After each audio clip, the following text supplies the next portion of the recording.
The Iron Wolves, one of the strongest squads. So why right now they are all running scared of the tower, and why this blonde boy is walking it up alone. 10 minutes later, the boy launches his final attack and connects clean on the boss. The creature staggers because this dude just pulled off a combo nobody's ever seen before. What kind of power does a beginner have to do that? The pressure doesn't stop. And in that moment, he reveals the real secret of this class. It's not evasion. It's explosive damage. The boss's blood spills, but the boy doesn't let up, stacking his combo again and teleporting behind it. This class that nobody wants to play, it's insanely hard to master. But when you nail the combo, the damage just keeps climbing. He leaps forward with a purple wave and launches straight at the monster, and in that second, the boss knew he was cooked. The unbeatable tower suddenly drowns in purple energy, and a single slash cuts through everything. Boss, walls, all of it split clean in half. The impossible mob cleared. When the other hunters rushed into the chamber, they couldn't believe what they were seeing. Even the captain was frozen. But hold on, we need to rewind. How did he get this strong? Big Blue Mommy was terrorizing this gunslinger player. Bro was fighting for his life, trying every trick he had, but she was just unkillable, spamming thunder across the entire arena. He thought he had her, said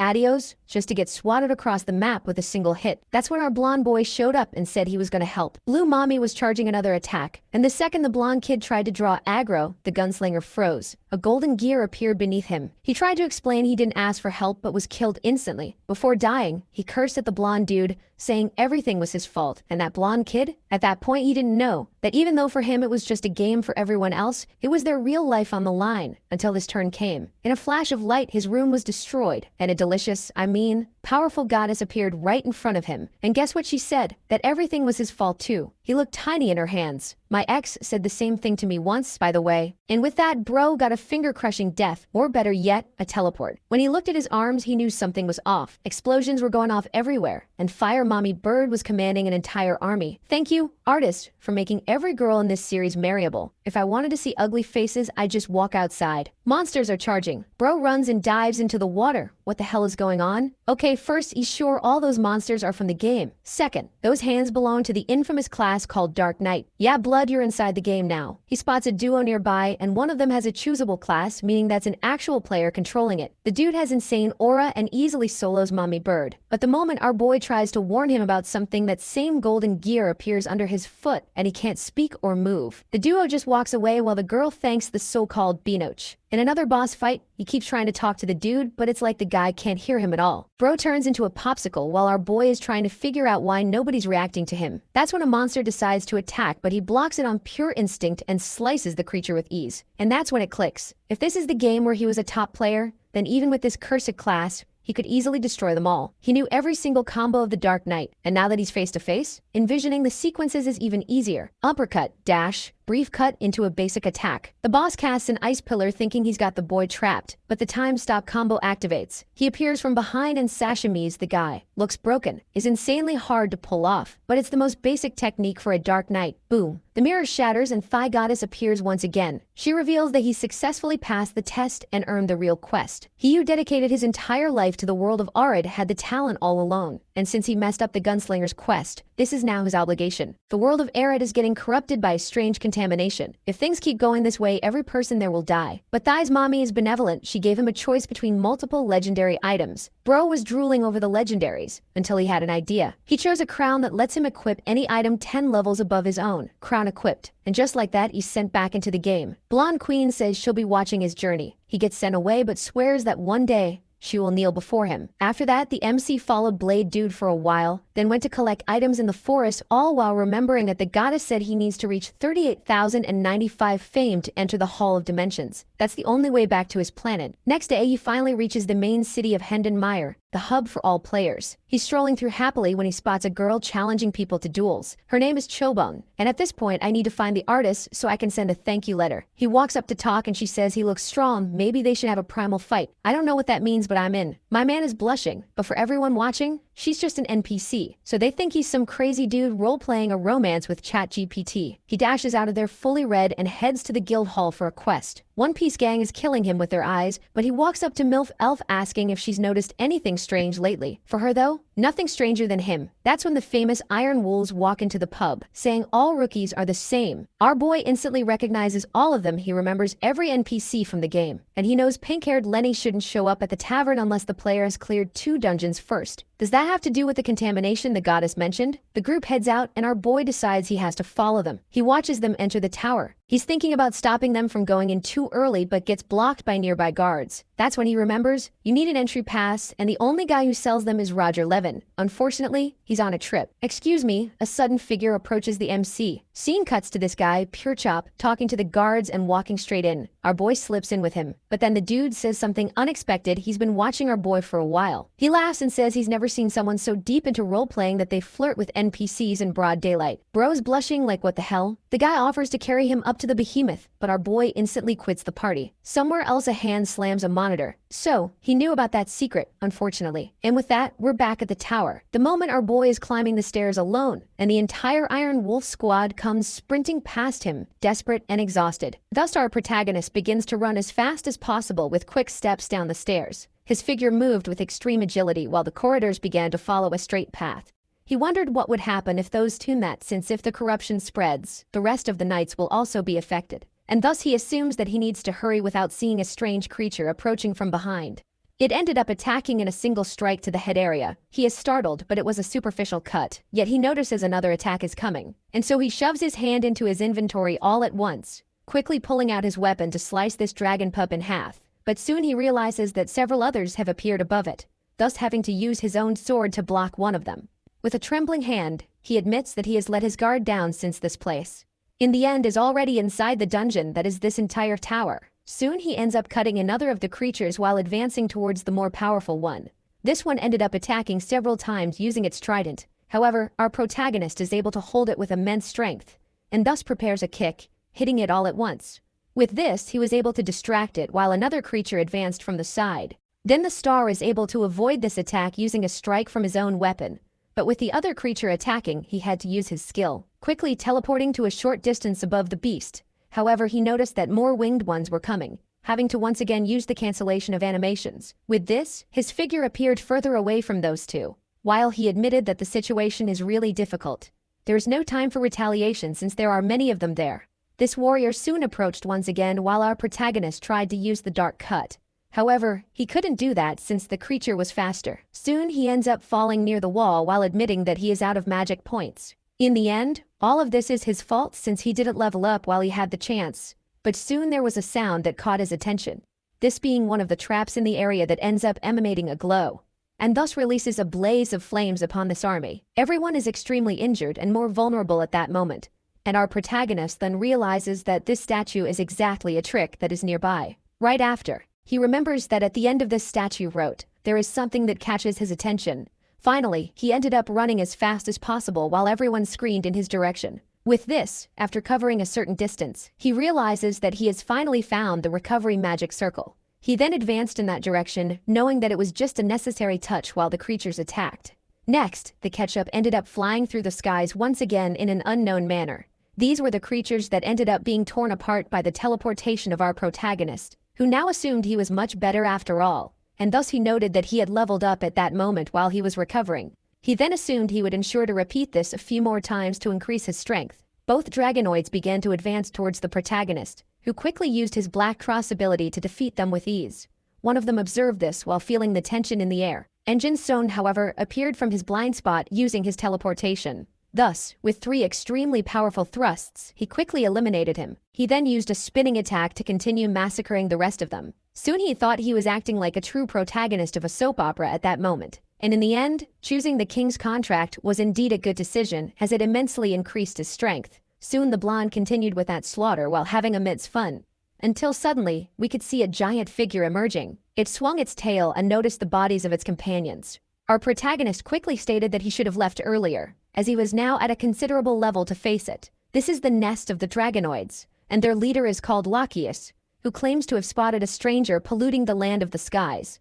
Thus, he orders his servants to begin cleaning this floor stained by the human. Quickly the creature advanced with its trident towards the protagonist, who dodged, soon using a quick strike to appear behind it, and cutting its leg, causing it to fall.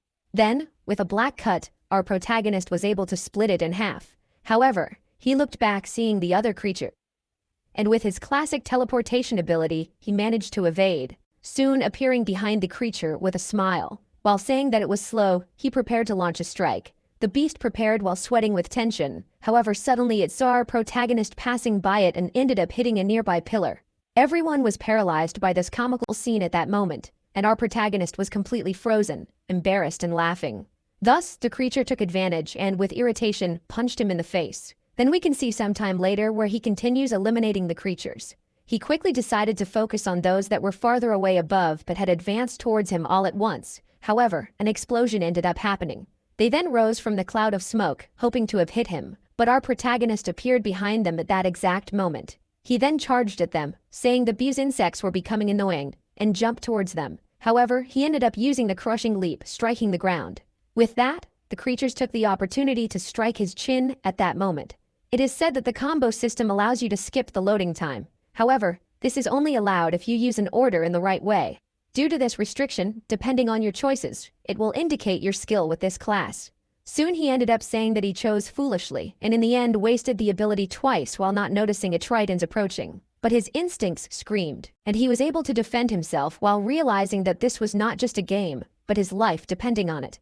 However, his opponent, using its tail, was smarter and grabbed his leg, thus knocking him to the ground and surprising him. Our protagonist quickly dodged the thrusts of the trident from this creature that was attacking him, and thus flexed his leg, revealing his strong muscles.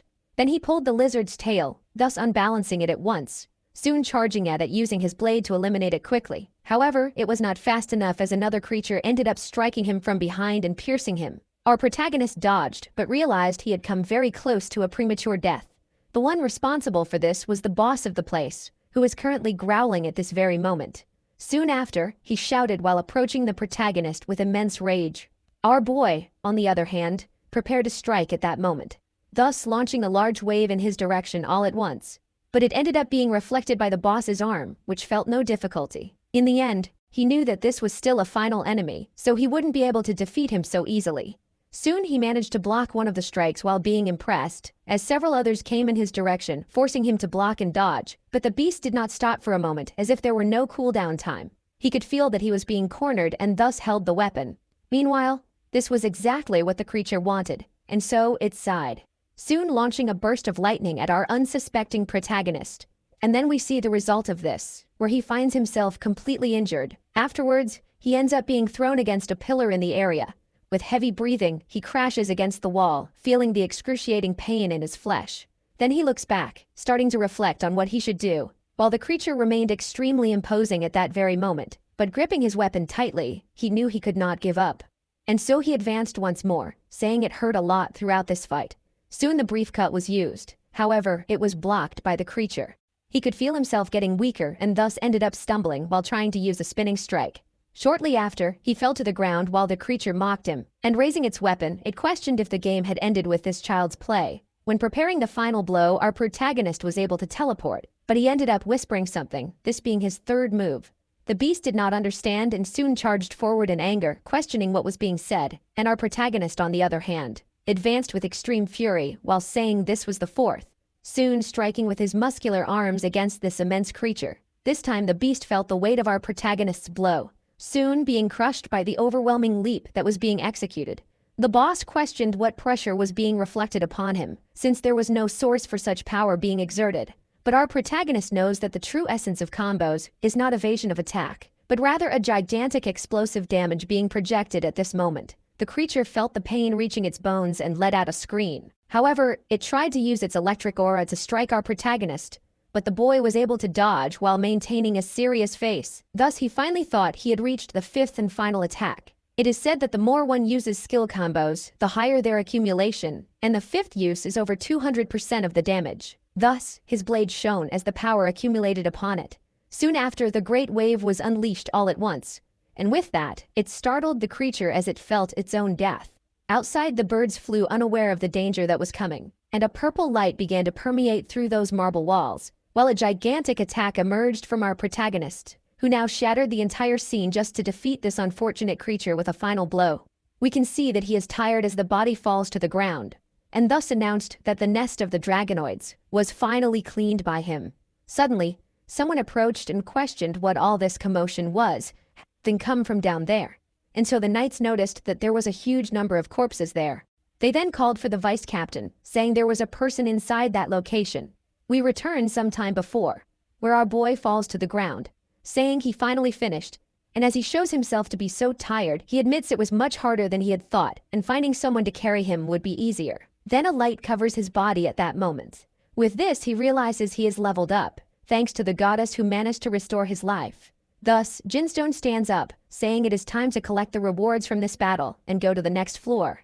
Then looking around, he notices there are no items there. This frightens him, and he questions the reason for this at first, until a spear lands on his shoulder from a man who questions if he really defeated all the creatures. Our protagonist quickly recognizes this voice coming from behind him. This old man questions who he is and how he entered this place, which our protagonist recognizes as Hartz von Kruger. Quickly, several spears were pointed in his direction, surrounding him suddenly while they awaited a response. This man assumed he should identify himself and state his qualifications, and especially explain how he knows him at this moment. Our protagonist remains silent, saying it is impossible not to know him, because due to his unfavorable behavior, he is the only NPC with a negative personality statistic. It is then stated that the other does not seem to intend to respond, to which it is said that he is the vice captain of the Iron Wolves, so that is why he knows him. He is then questioned how he ended up entering the tower, and the blonde assumes he received a pass from Roger Levin. This dark-skinned man questions where he is and if he can show him. But our protagonist, with a comedic tone, assumes he is not with himself at that moment. It is said that his friend ended up taking him and surprises the man, and it is mentioned that he is a bit below the stairs. With that, this gentleman assumes he will release him after verifying his identity and pass, which further irritates Jameson for the other being so meticulous without any reason. In the end, there will be serious consequences if he is lying, and our protagonist knows he shouldn't have met this person. He doesn't have time for this, since with that player visiting the tavern means that the other has already cleared the dungeon of the Darkness Vestibule. Therefore that user must currently be reaching the last floor, which is called the Chamber of the Castle. On the way, she will end up joining NPCs who will assist in her fight, and among them is Bon Volashjet, who is the real danger. For if that person reaches the last floor, then they will come face to face with this man, and if he is indeed the corrupt one, then it will only worsen the situation. Thus, he ends up stopping midway. The guard notices this and then questions the reason for it, but our protagonist quickly pulls out his sword using the black cut. The man questions where the blonde got that from since there was no place to store it, and so he advanced with his spear while cursing, but it was deflected. Our protagonist surprised him as he just disappeared at that moment, and then reappeared somewhere else with a certain tension in the air. This old man assumes he is just using tricks and guarantees he will take care of this young man. But our protagonist assumes he is on a difficult path and therefore will jump. Thus, he uses his teleportation again to make a leap and escape from there. Everyone starts to follow him all at once in a comedic chase. In the end, never having discarded his sword practice was a good thing, and as he looks at his inventory, he notices something. Suddenly, this gentleman throws his blade in his direction at that moment. The boy pulls something from his window as a form of retaliation. Soon that spear ends up hitting a bomb at that exact moment, and thus, an explosion occurs at the location, surprising this gentleman, who ends up cursing the protagonist while holding his companion's spear. He then advances, saying that this is indeed a pathetic trick. However, he widens his eyes upon noticing something, and says that the boy is just a mere weakling while observing a black liquid on the ground. Our protagonist is far away at that moment, and thus lights a bomb while finishing spreading it around the area. Everyone gets scared and tells him not to do that. However, the boy does it anyway while being called a terrorist and is told he will be killed next time. But he says they don't need to worry. After all, it only makes noise and doesn't cause real damage, and this combination is really something for beginners. He never thought he would use the items he brought from the tavern, and thus silently thanks Yusia for giving him this. Soon we can see a passage of time where the sun is already setting. The boy assumes he has wasted a lot of time after all, and thus wonders where the fighter is until he sees her further ahead. Then he is startled to realize that he has also been noticed. He would then face her, realizing that there is another adventurer there. Soon Aganzo assumes he must hurry to a safe place, but his companion assumes that if he values his life, he wouldn't have come here, and thus guarantees that the young man just needs to make sure not to hinder them from then on. Quickly, Jimson ends up recognizing Pan Valestet and assumes he has found him, until someone shouts from behind him saying they found him. Thus our protagonist is startled to see the man he had evaded. This man, completely irritated, assumes that throwing a bomb in his face was extremely disrespectful and now has to respond in kind. He is soon questioned about what is happening, and our protagonist realizes he is in trouble. Then the old man tells the captain to grab this meddler as quickly as possible, and so both prepare to duel, frightening our protagonist, who now realizes he has nowhere to run after all. The man, completely irritated, hopes he is prepared. With that, he gives an idea to our boy at that moment, who then points upwards, saying there is a flying naked man wanting to relieve himself on them. Everyone looks up and assumes there is nothing there, but our protagonist is clever enough to jump at that moment, thus descending several floors at once towards a probable death. Everyone was startled to look down with visible confusion on their faces. Our protagonist quickly shoved his blade into the wall, soon managing to slide down it and head towards a safe place, where he finally manages to reach the desired floor, thus entering with a leap at that moment, and lands with a bit of evident difficulty in his breathing. But he assumes that he was right in front of him, and luckily it seems that the corruption hasn't spread. Regardless of their plan, he needs to find a way to purify before they reach the next dungeon. Soon the woman assumes that this person was indeed strange, of which it is said there are many like that. In the end, they should just forget about it since he finds himself exhausted, and thus suggests they take a break before the next floor, so we can see some time later with someone breathing heavily, being our protagonist who doesn't want to see any more stairs for the rest of his life and thus wonders where that fighter is. Until someone shouted for Han to stop what he was doing. Quickly the protagonist advanced, seeing in front of him the scene of this man about to attack his companion. He assumed he had arrived too late while being startled. But that was actually just a situation of massage among friends, since this man is actually extremely generous. Our protagonist fell to the ground incredulous to hide at that moment. He observes from afar while believing that everything is still fine. In the end, he ensures to keep an eye out since he needs to see the true colors of this man to purify him. However, it is clear that he is already doubting his suspicion about this man, for the other did not try to harm the other NPCs or even the user. And even his position as captain is evident when he does not try to control the order of the knights. In fact, everything he was thinking occurred in the opposite way, since this guy seems to be completely normal after all. Soon it is said that they need to investigate this floor since it will be easier to find the master, and thus he assumes he will go with Bond from there.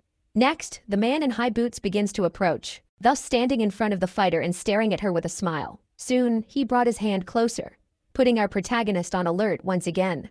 But as a good person, he just assumes he will see her later. In the end, he seems suspicious, but has still done nothing, and even now followed the role that was originally being played in the game. Quickly the protagonist realizes that Ban might not be the corrupt one, and he questions why the knights are in that location. Based on his experience, Jinsun thought that the knights wouldn't appear, however, it was impossible to see the outside, and this could be omitted by the game itself.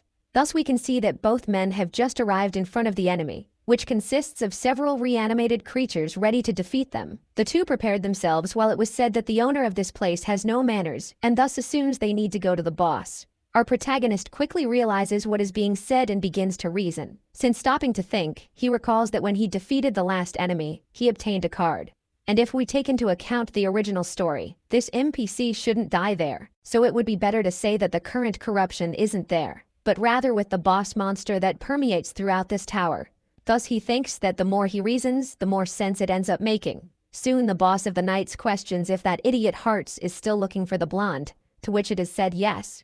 In the end, this is a big problem since everyone is after the same, and therefore he assumes he needs to find a way to resolve this. Soon we can see another floor that resembles an aquarium. A man prepares his katana at that exact moment, thus eliminating one of the creatures with a movement so fast that we can barely see. The body falls to the ground while a lady approaches him. She assumes she is always impressed with his skills, to which it is said not to play around with an old man. In the end, they have come very far, so they must be close to there. Soon the bald man asks Sharon to take a step to his side. Thus he ends up using one of his powerful attacks in one direction. The woman then questions GSD about what is happening, and he then reveals that he thought that was just a monster. Even though he held on to withstand an attack, he must be extremely skilled, yet Jinstone still appears unable to control his phantom arm, and he thinks that old man almost killed him with that move he just made. They end up being impressed by an adventurer and are following at that moment, and thus the boy reveals that he has a favor to ask. In the end, both end up recognizing that the protagonist seems to know them after all. He thinks they will be great people to join and be companions, and thus assumes he wants to join the two. The woman quickly questions why they should accept since they just met, and our protagonist was sure he would reject it, and this was used since turning distrust into trust would give him a better chance. So he remembers that there is only one way to win at that moment. Soon he assumes that they will need him. Then calling this gentleman the great master of the Sword of Dukan, Quickly, the woman is impressed to discover this gentleman's name, and our protagonist quickly gets excited because he remembers that. Since no one should know his true identity, however, the old man reveals that he is quite wrong. And realizing this, our protagonist assumes that a person like that exists, but it is not his name currently. Thus he remembers that this was the description of the ghost knight that was written in the game guide. Of course, an update could have deleted that part and even altered it, but soon some creatures end up approaching from his rear, and the old man then assumes they have guests. Our protagonist says he needs to remember the story as quickly as possible. Thus he recalls a similar name that can be presented to this gentleman, soon calling him the great son of the Tower of Despair. Sharon believes he is mistaken once again, and since they are in a hurry, they will let him leave. However, this gentleman quickly began to emanate an immense aura from his body, soon tearing apart the creatures that were in front of him just with his presence. The mage was completely startled and tried to call for GSD. However, this gentleman was now calling for the blonde, thus questioning who he would be after all. And our protagonist is completely startled, after all. Not even he knew he was right. Quickly, this blonde ended up swallowing hard, feeling the tension. Thus he introduced himself as Jin Sung, saying he could be called that way. Soon we see some time later where he is walking alongside these two figures. And thus he admitted that the gentleman was even more straightforward than he had thought. The woman thinks she has never seen GSD so serious before and remembers how the young man asked to go to the Castle of Heaven as his apprentice. In the end, all of this was necessary, since he needed an explanation for working alongside them, and the old man ended up accepting without difficulties. This lady is impressed that her companion accepted this request so easily, and so she ends up approaching and calling him sir at that moment, soon saying that, looking closely, his eyes are beautiful, and he even has great tea leaves in his guild. And for that, she questions if they can't get to know each other better, but our protagonist quickly declines, saying he has no intention of going to the Tower of Despair, and questions if he really looks like someone who would fall for that. Soon the woman assumes that the two might end up making some deals to sell information, but the little star again says no. She quickly gets irritated, but our protagonist knows he has to be careful not to get exposed in the middle of the information site made by her. But soon something catches his attention, and he questions if she happens to have any piece of the colorless cube. Sharon quickly shows it, and our protagonist reaches out with his hand to take it from her. And she questions why he is doing this and to return it, but the elder promptly tells them to stop chattering so irritatingly, for they seem to have finally arrived. Our protagonist announces that this is indeed the Lord's palace, being the boss room, and the woman says she will put the items in her account. Soon several footsteps end up approaching at once, thus surprising both sides by this encounter. They then introduce themselves, and the man questions where they should go. But suddenly, a huge pressure ends up projecting throughout the place, forcing this captain to raise his sword at that moment. Feeling that, he questioned what it could be while feeling the strong grip on his sword. But soon he was startled upon opening his eyes and seeing something approaching, and then he had to strike to reflect the attack and not suffer anything from it. His companions soon approached and questioned if everything was all right, to which it was said that it would have been easier if he had arrived earlier. Then this immense creature with bluish skin says he is Sighart, the Lord of Light, and thus questions who dared to climb up to there. For below the authority of the Dragon Lord as the Lord of Light and Guardian of this area, he orders them to leave as quickly as possible. Meanwhile, we can see the screen of the person who is playing at this moment, moving their mouse like this, choosing to skip all this dialogue that is happening. Soon the fighter ended up running towards the opponent as fast as possible. Everyone is impressed, however, the cavalry leader admits that they also need to hurry because they can't fall behind. Suddenly, our protagonist appears, questioning if he can help, to which the vice captain promptly acknowledges. This is the little blonde terrorist from before who caused a lot of trouble. He quickly assumes he will kill him as fast as possible. However, someone ends up stopping him. This is the old man who claims he can't do that because Jim Sung is his apprentice. In the end, it seems they had a small misunderstanding, and he says to resolve it later since the situation doesn't seem very favorable. The man gets irritated. However, his boss announces that they will do this from now on, because if they want to get out of there alive, they need to put the problem aside and start working for real. Soon, the creatures begin to advance as quickly as possible. The old man strikes them with his blade, easily ending their lives. The mage effortlessly uses her spells to assist, and thus, a true combat scene begins amidst that turbulent hall. Meanwhile, the blades clash as our protagonist thinks a bit about what is happening. Since although he is happy to receive help, he planned to just watch, he questions why there are so many. In the end, the game makes it seem like you are facing the boss alone, and it appears that those ruby pillars mark the area where you confront the creature. Everything indicates that the players cannot see what is happening there, which even brings a resolution to our boy's mind. Quickly, the boss ended up crashing to the ground, letting out a scream of pure agony due to the powerful blow. However, the woman seems not to have finished and thus advanced once again with her clenched fist, using the seismic collision to deal another extremely powerful blow. Suddenly, all the enemies start moving, surprising the allies. They wonder what is happening since they can assume this means the leader has been defeated. Thus, they end up asking if they really managed to finish all that. However, the arm of that boss begins to move suddenly, and soon a huge light overwhelms that entire floor of the tower. With this, he resurfaces, saying that his master told him to protect this palace, and therefore he must burn everyone there to ashes if they want to stop him. The vice promptly states that the companion should stop saying things that bring bad luck, to which his captain quickly apologizes. Then the man promptly questions if the enemy is immortal, but the blonde knows that this is just the first stage and nothing is happening unexpectedly. They realize that the source of this creature's power comes from the floating castle and need to destroy the circles to start the next stage. With this, the lady orders everyone to start retreating, and our protagonist realizes that everything is going according to plan. The player responsible for this mission quickly selects to head towards the ascending castle. And thus, a path was formed which was completed in the mission. All the creatures protecting the circle began to prepare, where another stage was completed. Our protagonist noted all of this while watching the monsters being torn apart one by one. In the end, after a short time, all the requirements were met without any demand, and so they ended up returning to where the final boss of this place is located, where the last step is the simplest of all, which is to defeat Seacart. Our protagonist ensures to watch this final clash to get the card he desires so much.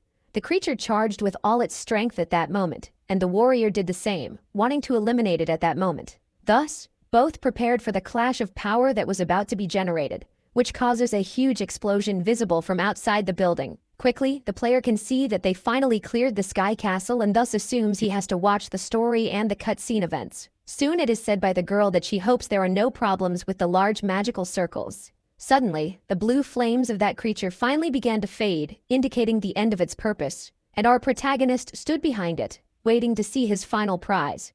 However, he is startled to see that he got nothing from that creature that should have been corrupt. Outside, we can see that several birds began to fly towards the top of the tower, but they end up hitting their head against the light that was protecting above. Everyone watched that while admitting it was impressive. Since they can no longer progress, they questioned what that could be. In the end, the group of adventurers is looking for signs of the apostles, and it seems that corruption might end up messing everything up there.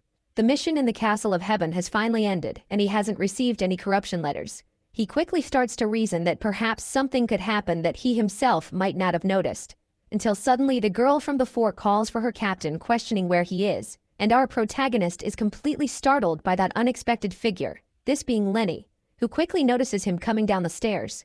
She is asked why she is there, to which it is said that she is the captain's right hand, and therefore should be nearby and could even be promoted. In the end, the young woman couldn't go with her lord before, since if it weren't for that idiot, she would probably have been there earlier. Quickly, the man above assumes they can't do anything about it, and then the pink-haired girl finally realizes her leader is up there. But our protagonist, understanding the situation, quickly extends his hand, telling her to stop. She questions why she is being stopped, to which it is said that she would corrupt a dialogue event if she appeared. In the end, he just needs to prevent this girl from continuing forward, but she shows she is embarrassed, questioning why he is staring at her like that. Soon, Jinsung reasons that this is why he couldn't find anything from the Castle of Heaven, and thus began to push the young woman. It is said that if he takes her to the first floor, then the card should appear, and he assumes everything will start shortly. Soon we can hear a whale flying through the skies at that moment. The blonde approaches, saying they will return since there are many things to report, where the old man assumes there is something causing tremors in the air, and from atop the whale, and the airship was thrown where everyone notices it is approaching at a frightening speed.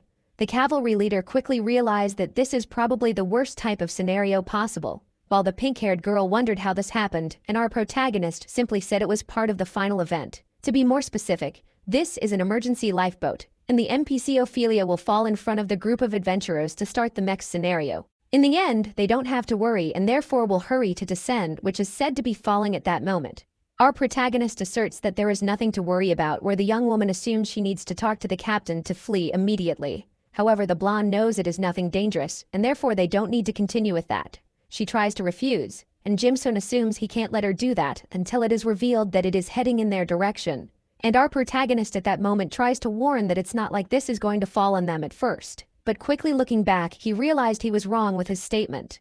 Thus he questioned why that was happening, since this path shouldn't be followed. In the end, this must be the real corruption found in the castle of heaven. With that, he opened his inventory page at once, quickly pulling out his sword and saying it wasn't to stop the girl, but rather to prevent something from happening to her. In the end, it is already too late to flee, and therefore he will have to destroy this object. But soon he remembers the words that came to his mind about the explanation of how the mech scenario will open. It is said that the story must be followed correctly without Lenny falling, and this lifeboat must also land safely. Thus we can observe more closely where a person is steering, where it is said that the progress of the story is being altered at that moment. Our protagonist thinks that this cannot be the ending he has been seeking. Soon he remembers messages from the past where they said he was someone who always gave up too easily on things. With the veins bulging on his forehead, a new determination arose at that moment, and thus an explosion occurred in the tower that connects to the sky. Something completely unbelievable began to rise at that moment, this being the airship that obeyed the protagonist's attack at once. Thus he assumed he would not give up so easily. Since his name is Baekjin-sun and like all the other things in his life, he will never give up because he will clear the path no matter what happens. Lenny looks at him incredulously, questioning how that was stopped, and thus observes the protagonist's inventory, asking what was thrown, and it turns out to be a fruit from the tree of heaven known for exploding upon violent contact. Soon the boat began to fall again towards the ground, and our protagonist commanded it to stop while throwing another fruit, which ended up advancing towards the metal hull at a terrifying speed, and its fragile shell was hit with a strong blow just as planned, giving the necessary boost for the object to rise even higher. They questioned what that noise was since everything should be fine after all. However, they were immensely startled to realize that it was several explosions in succession from the airship that was ascending at that moment. Our protagonist continued running faster than his legs could manage, thus launching several other fruits in sequence to continue the ascent. In the end, he admitted that he could do this, since that was the only way he could accomplish it. 2 fruits were thrown at the same time to try to finish it all at once. Lenny wondered what that idiot was doing and tried to reason what was happening. Our protagonist quickly pulled another fruit and threw it at that moment while as soon as he would reach the top. However, he was startled to realize that nothing had actually been thrown from his hand, and as he looked at his window, he noticed he had run out of supplies all at once with those movements. Quickly the airship began to fall again towards the abyss. The girl realized there was no longer enough thrust, which meant a new fall would begin. But suddenly she noticed something flying in the sky. It was our protagonist holding something in his mouth, which ended up breaking at that moment to perform something unique, this being a sequence of teleports used with extreme efficiency. He assumed that if it was for this reason, then there would be a 100% chance of success, soon placing his sword against the metal hull of the object, thus creating an extremely powerful magic circle. At that moment, the cube was crushed all at once while assuming 200% of its power. His veins bulged as the explosion was prepared. An immense amount of shadows permeated the entire area around him, while he assumed this would be his true dark catastrophe, thus giving the necessary boost for the ship to fly to its intended location. Such energy had such power that the ship seemed to be flying again, and our protagonist could feel a clear pain while wishing it would be enough. The cavalry leader quickly ran, telling everyone to duck as fast as possible. Thus the airship finally entered the place it was supposed to be, soon catching fire with that while the others questioned what it could be. Our protagonist was happy because he knew he would succeed after all. Holding the letter, the young man smiled, assuming that the corruption was perfectly cleansed. However, he ended up failing when he remembered that there was nothing more he could do, since his weapon ended up being destroyed in the process with the explosion. But a hand suddenly gripped his arm tightly at that moment, and this startled him as he did not expect company. It was mainly Linny, the girl from before, who was watching him closely, while she assumed that from that point on, they were even.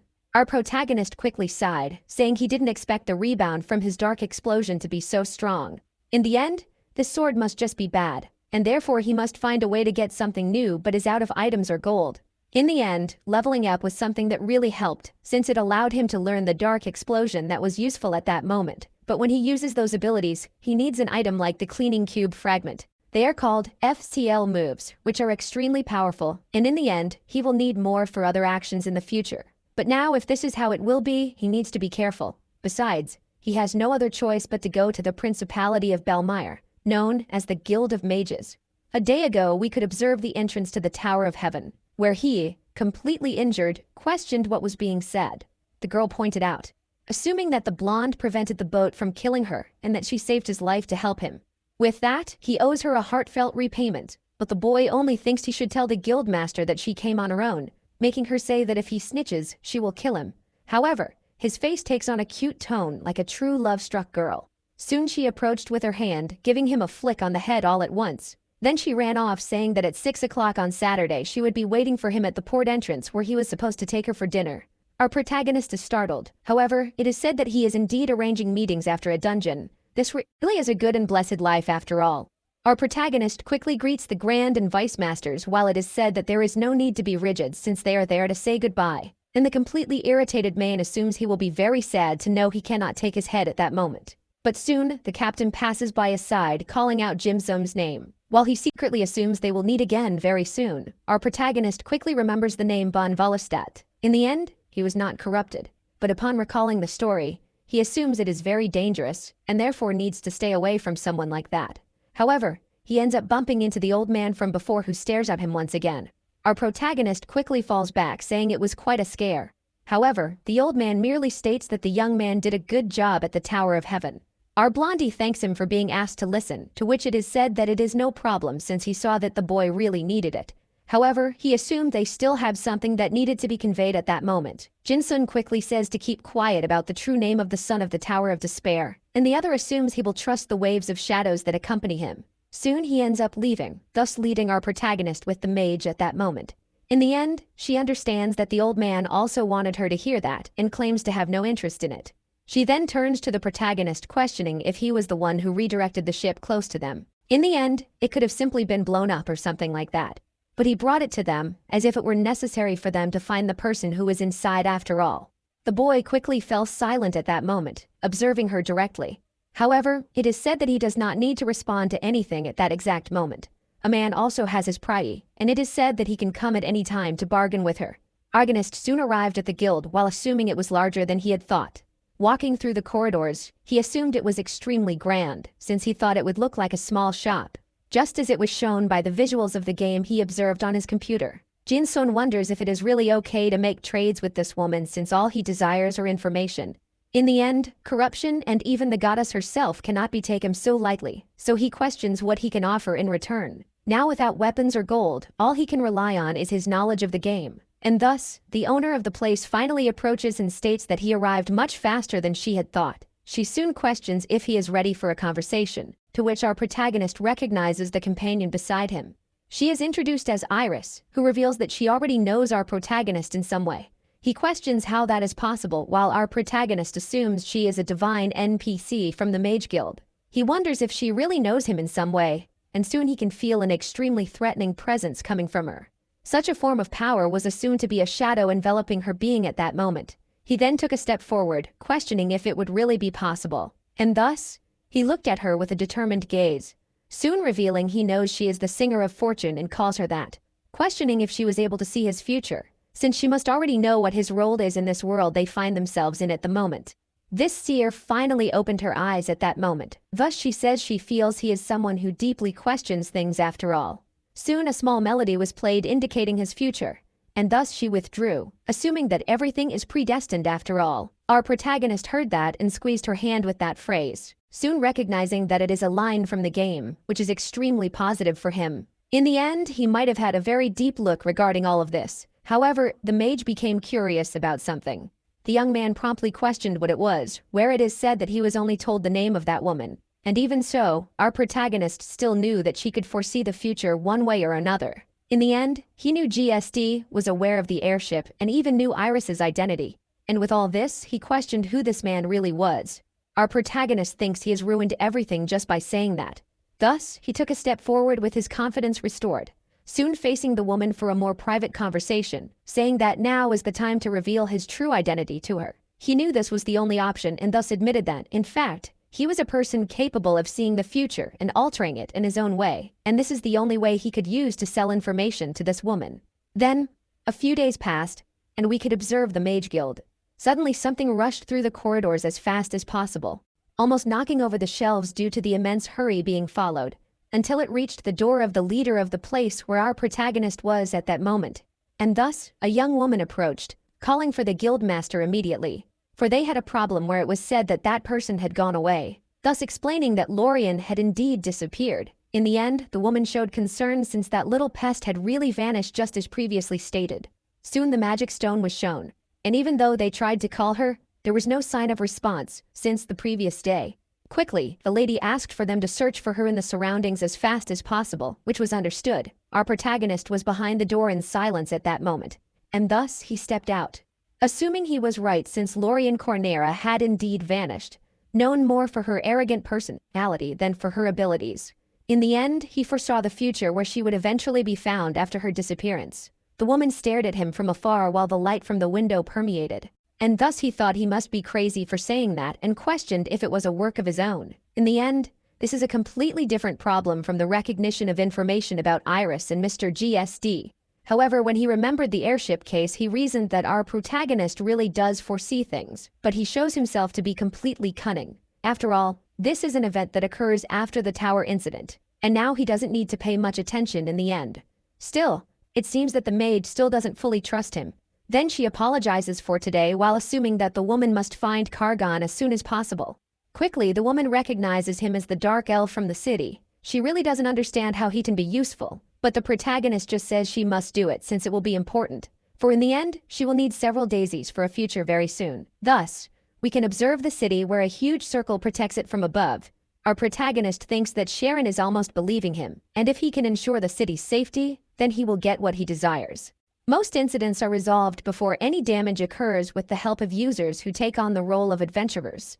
In the end, he will end up receiving several rewards in exchange for his help and wonders if he should ask for some gold potions or something even more expensive. Stopping to think, Jin Sung is practically deceiving everyone, but technically he isn't lying about his information. But suddenly, without paying attention, he bumps into someone who quickly recognizes him while the protagonist assumes he has spoken to himself again. The girl on the other side of the screen assumes that it is not common for most players to act so strangely, but recognizes him as a dark knight, quickly questioning if he was at the Sky Tower a few days ago, thus surprising our protagonist, who quickly turns his back, assuming he doesn't know her, at which point the man recognizes him at the same moment, assuming it has been a long time since he last saw him.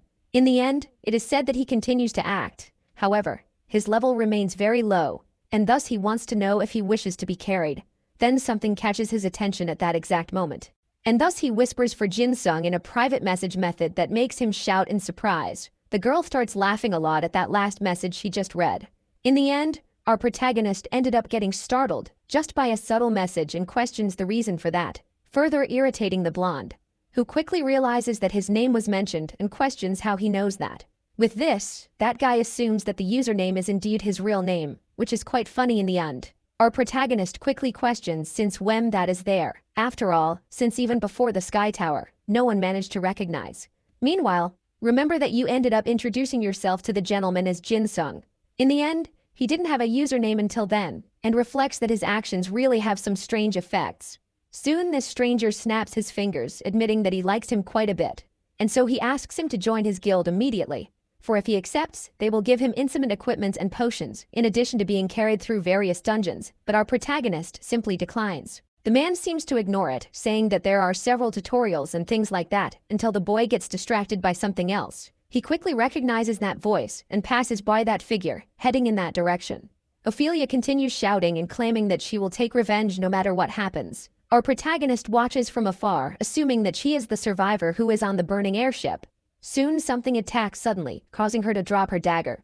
These are the knights who say she can't exert herself since she is too fragile, and the blonde realizes that this is the story of the behemoth, and he quickly notices that the user doing this mission is Muse from the archer class. Soon the other guy who is talking to our protagonist wonders where he went during the explanation. The young woman promptly claims that the temple on top of the whale is her home. Everything about the people from this place is kept like family memories. But unfortunately, Lotus made the believers attack each other to death. And now the girl can't just sit and wait for everything to fall apart. Our protagonist watches from afar while thinking about that, since on top of the enormous creature is the GBL Order, a religious organization that protects relics above. The reason this young woman descended was that Lotus is attacking at this very moment. It is described that apostles are called rulers of the demonic realm, and there are 12 in total, and they are the main villains of this dungeon world. In the end, he didn't want to mess with him but just needs to deal with the corrupted ones, and so he observes the user calmly. Quickly, the archer turned at that moment, attracting the attention of the two men. Soon they realize that she is withdrawing from that moment, which is really an inconvenience. But it doesn't matter, and they will just go back together before the sun finishes rising, and our protagonist realizes that this is how dialogue puling works. In the end, None of them seem to be corrupted, and Palm and Aganzo will arrive at Behemoth when they return together. As this scene ended along with the dialogue, he needs to leave as quickly as possible. However, someone approaches while desperately shouting for the captain. Our protagonist is startled since he was sure that cutscene had already ended, but Lenny shouts that he will go with him no matter what happens. After the conversation with Ophelia, the group of adventurers directed by the temple's standing walls will pass through a dungeon that covers the entire giant whale. In the end, Ban, the Ganso, and the adventurer would end up going together and alone. And this means that Lenny shouldn't be there no matter what happened. The girl keeps insisting that she wants a chance to demonstrate her skills, but the man assumes that this is not the type of mission she should come on. The Vice Master quickly covers his mouth, apologizing and saying he couldn't stop her. But this gentleman appears to be thoughtful at that moment while hearing that this is not the type of enemy they can face. And then he ends up laughing, saying that he can't stop her, and therefore agrees to go together, which surprises the protagonist. If the young woman is also going, then this mission is definitely corrupted, and he needs to find a way to prevent this, just like what happened in the Sky Tower. He observes that figure completely animated while reasoning the possibilities, and so he thinks that they said they would be leaving at dawn, which could be the ideal chance. With that, we can see that the whale continues flying through the sky at that moment. Soon we see the city port where the waves crash forcefully with heavy atmosphere. The dark elf quickly calls from the Sharon, admitting that she looks beautiful as always, and as he looks to the side, he questions what that boy is doing accompanying her. Soon it is said that he is an important guest staying at her guild, and our protagonist realizes that all the equipment is bad. He then asks if Margarita can take off suit, to which it is said that she just finished applying oil and can rise whenever she wants. However, he assumes that it is not for him and remembers when our protagonist arrived. In the early morning, he shouted in fright where the woman questioned what had happened, to which it is said that the future arrived earlier than expected. Some things will happen in Behemoth and then the situation will spread throughout the city. She remembers that she will only know the details after she returns, and thus accepted our protagonist's request to reach the flying whale. The woman realizes that he is picking up more and more items in the end, but his information is valuable enough to be worth it. Quickly, the Dark Elf assumes they can have tea while they wait for all that, until a loud noise suddenly occurs behind them at that moment. Both are completely paralyzed as they observe that. And so our protagonist scratches his nose, admitting that he just touched a bit and ended up knocking everything over at that moment. The man ends up saying that he is making a huge mess and punches him in the face with all his strength. He is asked if he knows how much that costs, to which Jim-sun curses back, saying it's all trash and irritates him even more. But he quickly says he doesn't have time for that and should just put everything on the Wizard Guild's tab. Thus, we can see the doors opening all at once, where a woman claims to be the knight of the principality named Lobato and comes aboard. However, she is confronted with the scene of our protagonist apologizing to the person who is sponsoring him. Some time then passes. The one who will pilot questions about the agreement since there are many passengers, and they will have to prepare as quickly as possible. The gentleman assumes it's a surprise to see him there, and our protagonist says he is not a wizard and is just a guest at that moment. Next, the bearded man emphasizes that Sharon seems to have high expectations of him for just being a guest to her.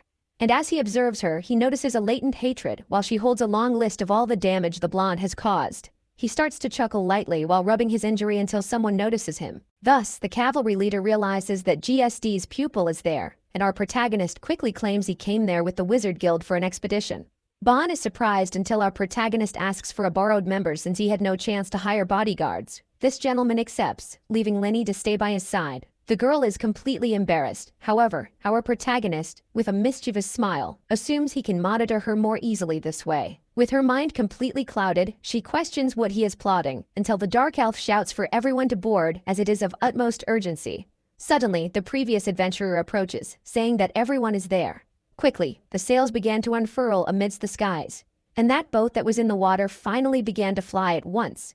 The pilot promptly put on his glasses, assuming they would depart as quickly as possible, and so the boat obeyed his call, making a dash with extreme speed, where it was said that their destination is Behemoth. Amidst the clouds, the ship made sharp turns to avoid any obstacles. Everyone, except the adventurer, was tossed from side to side, questioning what that could be. The blonde quickly realized that staying still in this situation made her practically a lifeless doll. Thus, he remembers that the fighter, while climbing the floors, was the same way, and in the end, it must be due to their loading occurring at a different time. Soon it is said they will be passing through one of the last openings at that moment, and so the ship finally got to see up close the eyes of that simply colossal whale. Everyone was astonished by such a creature soaring through the skies. Lenny looked up, realizing in shock that she had never seen anything like it. Thus she notes that Behemoth is indeed a mystical creature to be so enormous. Soon we see some time later where they ended up landing at the location they desired, filled with the bodies of those who lived there. The pilot assumed he could not dock and thus must send a signal when they want to return. This scene was silent due to the enormous amount of heavy aura spreading around, and the captain assumed that the Sky Tower was an extremely cleaner place than there, where his companion assumed it was worse than he had fought. The dungeon opening event finally began, so he assumed he needed to keep his distance so she wouldn't see him. Soon the captain says that according to Ophelia, the lotus is located in a certain place. But suddenly a man approaches, desperately asking for help. The captain quickly recognizes those three eyes molded in the mask, which means he is from the GBL order. However, what was hiding his face began to crack suddenly while saying he should kill repeatedly, until from his body several tentacles started to emerge suddenly. This man begged for his death as quickly as possible before being controlled by the creature, who then said that those who disobey Lotus must perish as soon as possible. Soon the other creatures began to advance towards the group. The cavalry leader promptly attacked, using his sword to finish off some of the creatures. He told the adventurer not to feel any remorse, as they would think of it merely as a favor for those who would not recover. Our protagonist assumed they would stay back and observe since they needed to prepare. She put her hand forward, saying he needed to be careful as he didn't have a weapon, which the other disagreed with. It was said that earlier he looked for an interesting purchase, and as soon as he showed it, the girl was surprised. However, they didn't notice one of the creatures moving while hearing that it didn't look like a sword. Quickly the monster lunged at the girl, who was distracted by our blonde girl at that moment, until suddenly she was pulled back in one swift motion by a hand, that being our protagonist, who drew his energy sword to eliminate the creature quickly. The creature remained alive, groaning in pain, begging for a quick death, and Jimson obeyed that request, performing numerous light cuts, ending by completely shredding the creature in one go while sighing.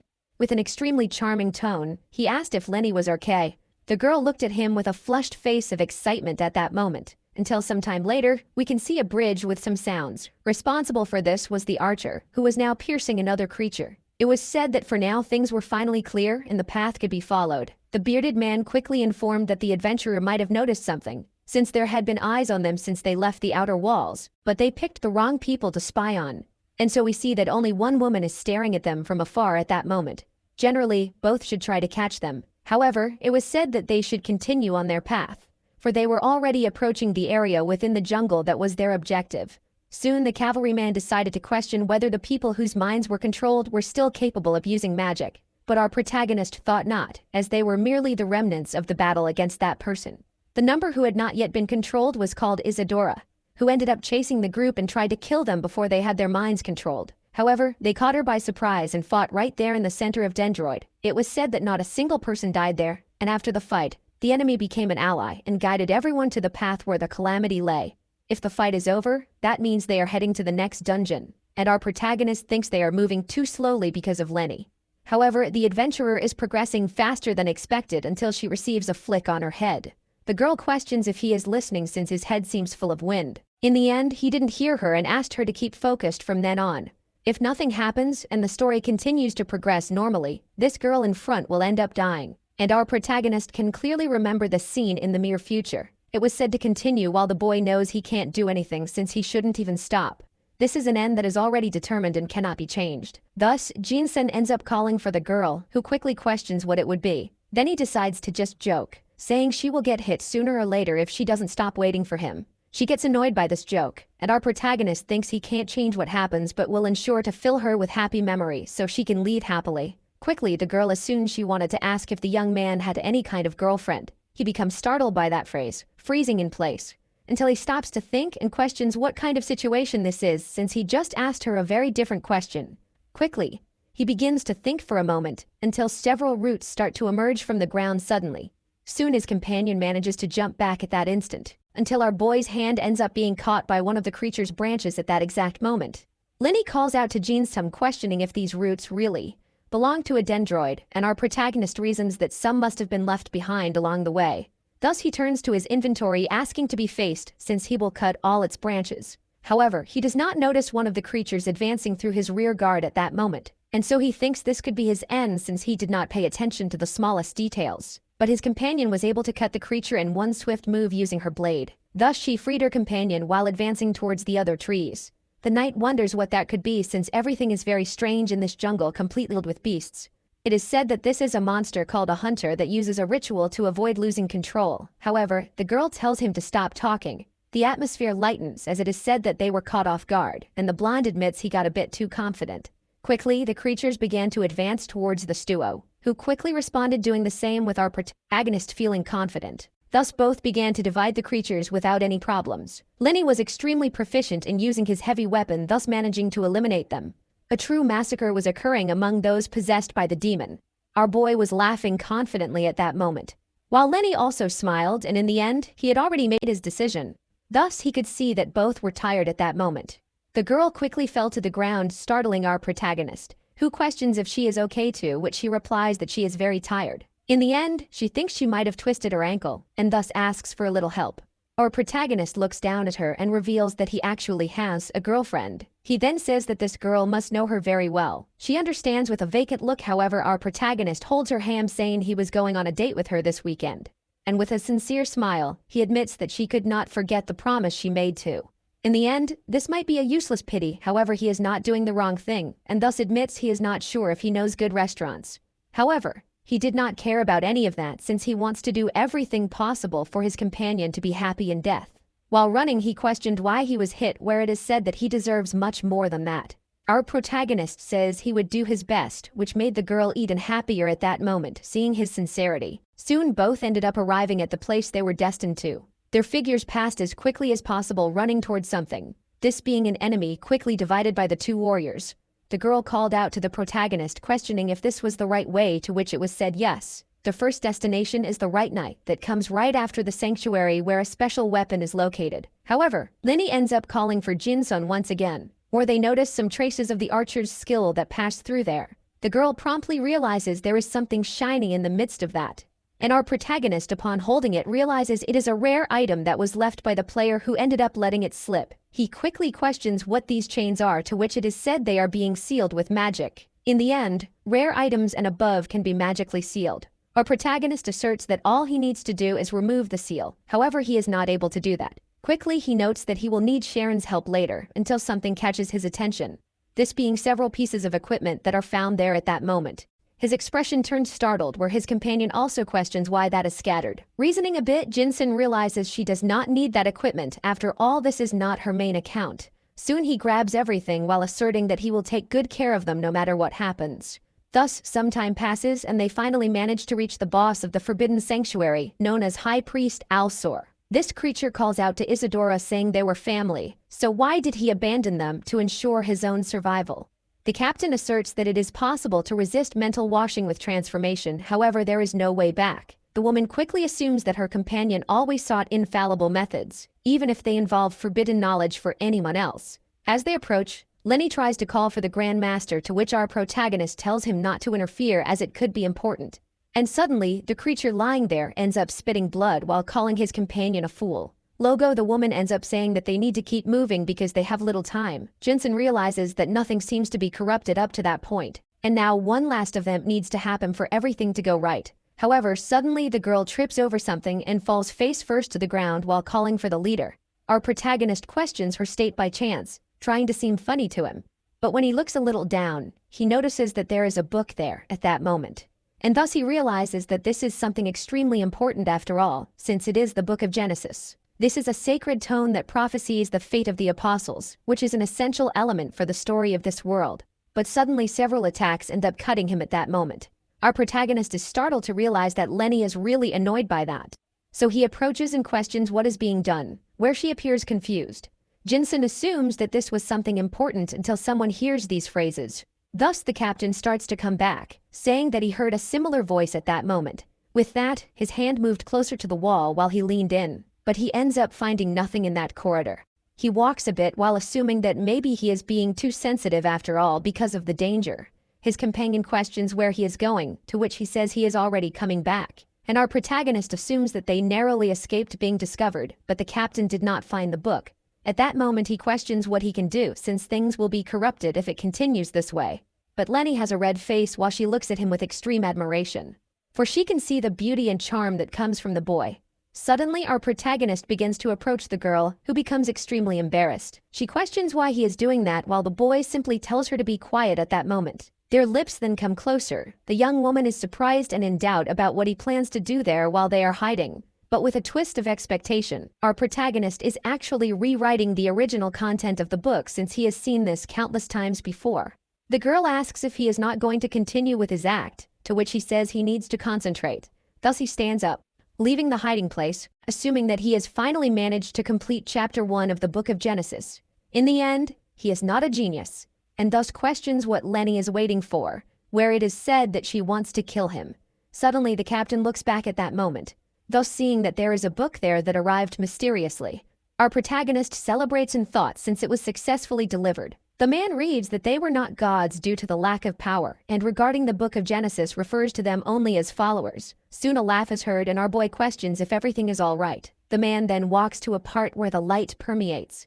In the end, he understood that this is really a record of the legends and had never heard a story like this. Even though it is not finished, he assures that he will keep this to himself from then on. Our boy observes, realizing that he is talking to someone at that moment with a strange expression, where Lenny assumes that this is the first time she sees him like this, since even when she accidentally hit him with a meatball, or when they argued, she never saw him with such a furious face and thus questions what was shown. Our protagonist is impressed that he is angry after reading that book. In the end, he is not sure since the game's art always keeps its expression fixed, and the lines that were said are basically the same. Even so, the card still has not appeared, which means that the corruption is still ongoing. He needs to keep following him, however, his instincts are telling him that if he continues like this, he will end up in danger. Soon he calls for Lenny once again. However, a great earthquake occurs at that moment. The bearded man questions Isadora what that could be. However, the whale at that moment opened its mouth in extreme pain. Everyone felt the creature's emotions that screamed in agony. Jimson quickly reasoned that the blame for all this was Lotus, for his mind-control is about to reach the enormous whale. At that moment, the creature's eyes rolled back all at once, and our protagonist could feel in his own mind an image coming as an attempt at mental washing. He put his hand on his head, assuming that it had gone further than he had imagined. Soon the creature's eyes were already enveloped by a small layer of darkness. Jim Seung realizes that the earthquake has just stopped, but the sinister visions still linger in his mind, and he assumes they won't be able to continue without some sort of plan. Quickly, Lenny ends up questioning what that was, where it is said that they need to go back.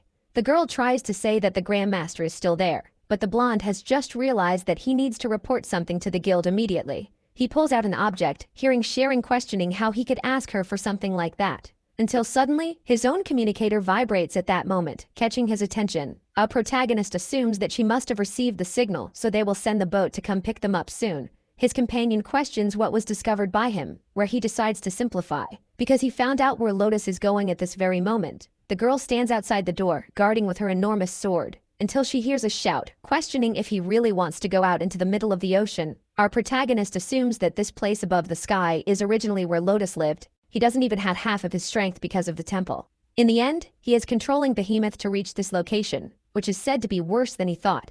Sharon questions what it would be, where our protagonist claims he saw in his eye the plan of Lotus working, where he manages to regain his power from the apostles to bring ruin to all of Arad. Suddenly the woman's cup falls to the ground, shattering into several pieces. She questioned how that was possible, saying it was something that couldn't be changed. The mage quickly held his shoulders, saying there must be a way since there should be some weakness they can exploit in Lotus. Our protagonist assumes there is only one way left that he didn't want to use, extending his hand to the woman, where he asks for a single time for 100,000 gold to carry out a risky plan. Thus, he finally leaves the room, where Lenny approaches, questioning if he has finished his report, and if they can go back to the whale. Soon, Jim Sun himself says they need to stop at a few places before returning, leaving the girl confused while holding 2 ice cream cones. In the end, this is the market of Hendenmeyer, and there are many interesting things there. The girl questions if she is being joked with since they can't waste time while thinking that the other players are not there and can't see her. In the end, she must have been able to sense Lotus's power and came to that place to get something that can withstand it. Lenny understands and then questions the reason for the ice cream, where it is said that it is just very delicious. Thus, they quickly arrive at their destination, where someone welcomes them. This is Kana, the owner of the warehouse, who questions what they need. Our protagonist hands over a paper saying he needs everything on this list, where she will analyze it. As soon as she reads it, she realizes it shouldn't be too complicated. However, it will still take some time, so she will need them to come back at night, where Lenny tries to assert that this is more urgent than previously thought. But our protagonist says there is nothing to be done since they will have to wait for sure. Thus, he gives a confident smile, saying they will need to stay there until nightfall after all. Now they will keep that promise to buy some food, where the warehouse owner bids them farewell. Quickly she reads the letter, saying that she should just take as long as she needs, and assumes it is an extremely profitable deal. Soon, the couple ended up walking through the cities, seeing what it had to offer. Lenny was embarrassed and scratching his hair until Jun-sun caught his attention, thus making a small joke about how that fish was funny and looked grumpy, just like his companion. She became so irritated that she simply shoved that creature on her head while her eyes burned with fire. Soon, one of the vendors claimed this was a perfect dart game for a couple. And so, both began to play this simple game, thus bursting the balloons with extreme agility and precision, giving that girl a plush toy that our protagonist was happy to see she managed to get. She was wearing a smile of extreme happiness at that moment. And our protagonist, while taking the fish away, could only feel joy for giving her that happiness. Soon, the end of that day finally approaches. She claims that everything there tastes amazing, and her brother would surely love it. In the end, our protagonist knows that she lives with her mother and younger brother, and the reason she wants a promotion is to help her family. The girl promptly thanks him, saying that he really managed to find time just to be with her. In the end, the lady knows that a master of arms does not need help, especially from a low-ranked knight like herself. In the end, she would already be very grateful if she didn't die when she returned to the behemoth. But when she thinks of her family, she becomes anxious. And as she gets up, she assumes that on this day, she had a lot of fun without worrying about those things. In the end, she will never forget this, and thus she assumes that at their next meeting, they could go to the Empire of Loss. Our protagonist looks at her for a moment, listening to those words. Thus, tightening his fist and thinking about it. Soon he questions if they need to return to the behemoth, if she would stay there. However, the girl stops him at that moment, taking a leaf out of her hair and saying that she follows the orders she receives very well. For in the end, the Knights of the Metal Wolf never run from anything. Thus, our protagonist looks slightly concerned, knowing that he would have to tell her about her death if he continued. That night, we can then observe the dungeon atop the creature, known as the White Knight. The cavalry leader called for Isadora, saying that they knew there was a weapon there that could deal with the creature. However, nothing was said about the enormous amount of strange things that permeate there. The bearded man stepped forward, questioning what eggs those were that were there. And as he approached, he clearly noticed that inside them were several demons made with human parts. He quickly took a step back, saying that that form indicated they were clearly something that should not be approached, and suddenly, the creature completely tore through the shell of that egg, thus advancing towards the group all at once, realizing they were the apostles of Lotus. At the docks of the port, the knight questioned why they were taking so long, and it was said not to worry, after all, the adventurer is with them. Until one of the men stated that Margarita had returned and was finally landing. But only the player descended from her with extreme calm.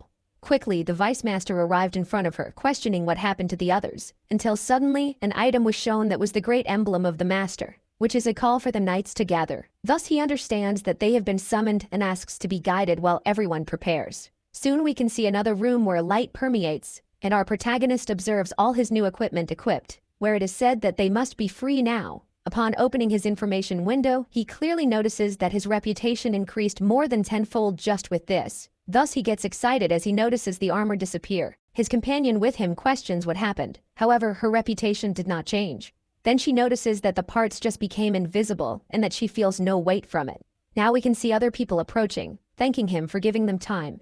The woman questions if she would believe him if he said that a few minutes could decide the fate of this world.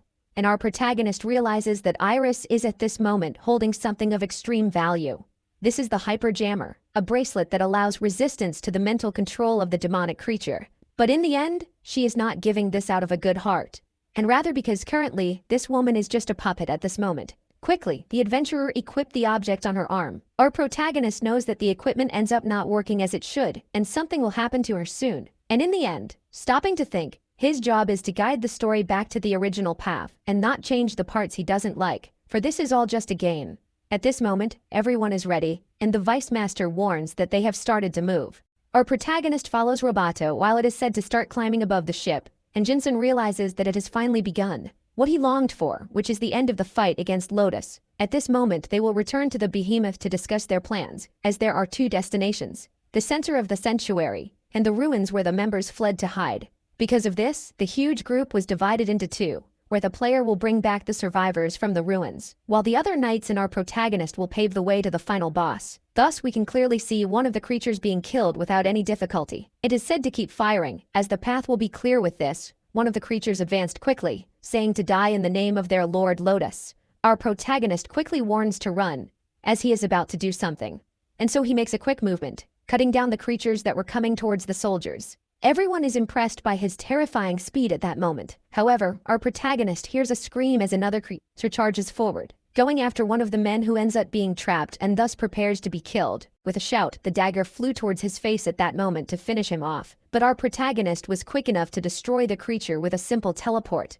It is said not to be cornered by these minions, and one of the girls realizes that this is the guy Lenny mentioned. The man thanks him, but it is said to be careful of the mental attacks that will begin from that on. In the end, the best way to overcome them is with sheer willpower. But now our protagonist has his own methods and ends up not realizing he has been caught. Thus, his own perception of reality was altered in an instant. The knight watches, questioning what happened to him, and our protagonist in his mental world turns around, thus seeing the demon asking him to follow his words and become his servant. Quickly, the protagonist curses him in one go while naming him the 8th apostle, being called Lotus of the Long Legs. All he needs to do is stay calm and have nothing to fear, and he shouldn't be able to control all living organisms as he did on his home planet Solaris. Now he must use his inventory to counterattack. However, the creature questions how he knows about his former home. This demon never mentioned anything about it, yet this boy knows. And with that, the blonde realizes that the creature can read his mind. He quickly feels a headache as the creature continues to invade and see those so-called suts. In the end, our protagonist sees this world as if it were a gigantic program and questions whether it truly comes from another world. And while observing, our protagonist thinks he cannot let this creature read any more of his thoughts. However, he can feel immense pain as the demon asks him to answer its questions. With a scream, the creature announces that if he doesn't have the appropriate answer, it will ensure to rip off his head. In the end, he lived in a gray world and questions the so-called corruption, and our protagonist finally takes action, thus saying he will show what the true mind of a person is, and such information ends up entering the creature's brain at once, causing a massive shock.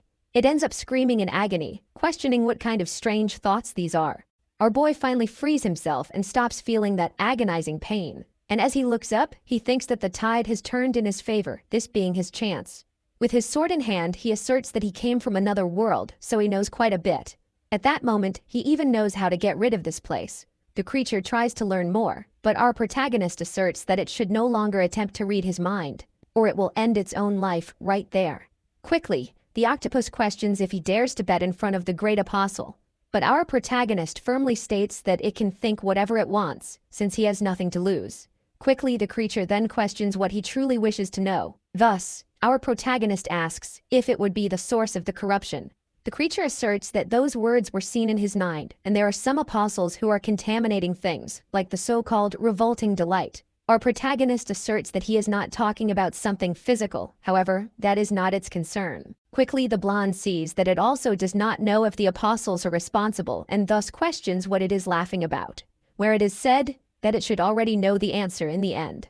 For not even Namir, the great goddess, can deal with this, which could mean that if the problem truly comes from the apostles, then it means that a certain person is also involved, being the only one capable of doing this, called Hildur. Quickly, the blonde sighed, questioning why the most annoying one is the source of the corruption, but in the end, it's not as if he wasn't already sure. The creature quickly says that it is indeed fun to see him try to escape reality, and does not need to read his mind to deduce based on his face. Now that our protagonist has stopped to think, he questions whether Hildur, Sirocco, and Cassius also have the ability to read minds, or if even the abilities of those others are better than that of the demonic creature. With that, the octopus advanced, questioning how he dares to compare it to those idiots, especially underestimating them so much. In the end, Hilda is an idiot who plays with puppets, and Cassius has his sense as a warrior, and our protagonist realizes he has touched a wound. In the end, he cannot be arrogant enough to believe that he, Lotus, the ruler of the oceans, would be compared to those children. It is said that when he returns to the oceans, he will be able to invade their memories whenever he wants. Our protagonist realizes that Hilda really cannot read minds, which makes sense since she is better at controlling others strategically. In the end, if she could read minds, there would be no need for any of this, and even if Iris is on her side, she doesn't need to worry at the moment. Our protagonist reveals he has one more question. However, the people tell him to be quiet, saying it's time to answer. So he decides to ask what that box was that was seen. Our protagonist is also confused, but the creature informs him that it was captured in a box by countless people, even children, and Jin realizes he is being talked about on the phone. Then he sighs and states that he has no choice, and so he decides to tell it. Since sooner or later, he will be broken by the hands of adventurers for hundreds and thousands of years. The creature doubts and questions how he dares to speak of its fate and guarantees that it will crush his body. Our protagonist holds his blade, saying that it can try that in vain, until suddenly the creature stops at that moment with a sigh. It announces that it is no longer time to play with the human, thus confusing him. In the end, he is a lucky human, and so he will let him leave with a warning. If he can leave this place, then he will ensure not to show what true destruction is. Our protagonist is confused at that moment, as he is being spared at once, and so he questions what it meant by not being the right time. With that, we can observe the adventurer's bracelet, which finally darkens at that moment and loses its effect. Soon he wakes up completely terrified. Thus he questions whether he has returned and how much time has passed. Quickly, a knight approaches calling for Fiona and saying that there is urgent news. Since the adventurer has disappeared and Lenny is looking for them at this very moment, the woman states that they need to hurry immediately. But our protagonist runs as fast as possible, realizing that this is why the demon let him go. In the end, the hyperjammer of the muse ended up not working, which means it is being controlled by the demon. And if Lenny goes after them, then he will end up dying. He needs to hurry as fast as possible before something happens. But then, with heavy breathing, he questions what he might be doing in this situation. In the end, he is there to stop the corruption, and if he does that, it will be he who is causing it, and so he wonders if it is really worth letting this go. But behind him, as he was thinking, reality begins to break, thus opening a portal that scares him at that moment. Quickly, he sees someone coming out while recognizing at first glance since it is the player along with Iris. But he realizes that this time, she is not being controlled by Lotus and questions what is happening, until a man approaches saying that they managed to reach the behemoth. Our protagonist wonders who that might be at first glance. However, when he stops to think about his characteristics, the strong accent, and the sword at his waist, he then remembers one of the 4 masters of weapons and the time traveler being called Siren. This is the story of the future, where at level 70, this man will bring the adventurer along with Iris to an event that happened in the past. Although this was a dungeon, he never imagined that this kind of concept would actually occur, along with the regression. Soon they hear someone shout for the adventurer to stay extremely still. Our protagonist recognizes that as Linny's voice, where the samurai states that there she is. He becomes confused, and it is said that things will get complicated with the Lord of Time, so they must not touch anything from the past. This being the only exception to Lenny, who is inside. Our protagonist is impressed, questioning what they mean since they should not change the past, but rather watch what would happen. The blonde quickly thinks that this might end up being true corruption. Then starting to walk, he states he is not sure why, but they are planning to do something. He questions how he should resolve this, since the Lords of Time will get involved if he tries anything against these men. Thus we can see the wall receiving blow all at once. Lenny dodges these energy attacks with such agility alongside difficulty. She tells the adventurer to focus more and not let herself be controlled. The samurai approaches, saying that in the end, she is fine. Now all they need to do is start moving without noticing a shadow appearing out of nowhere.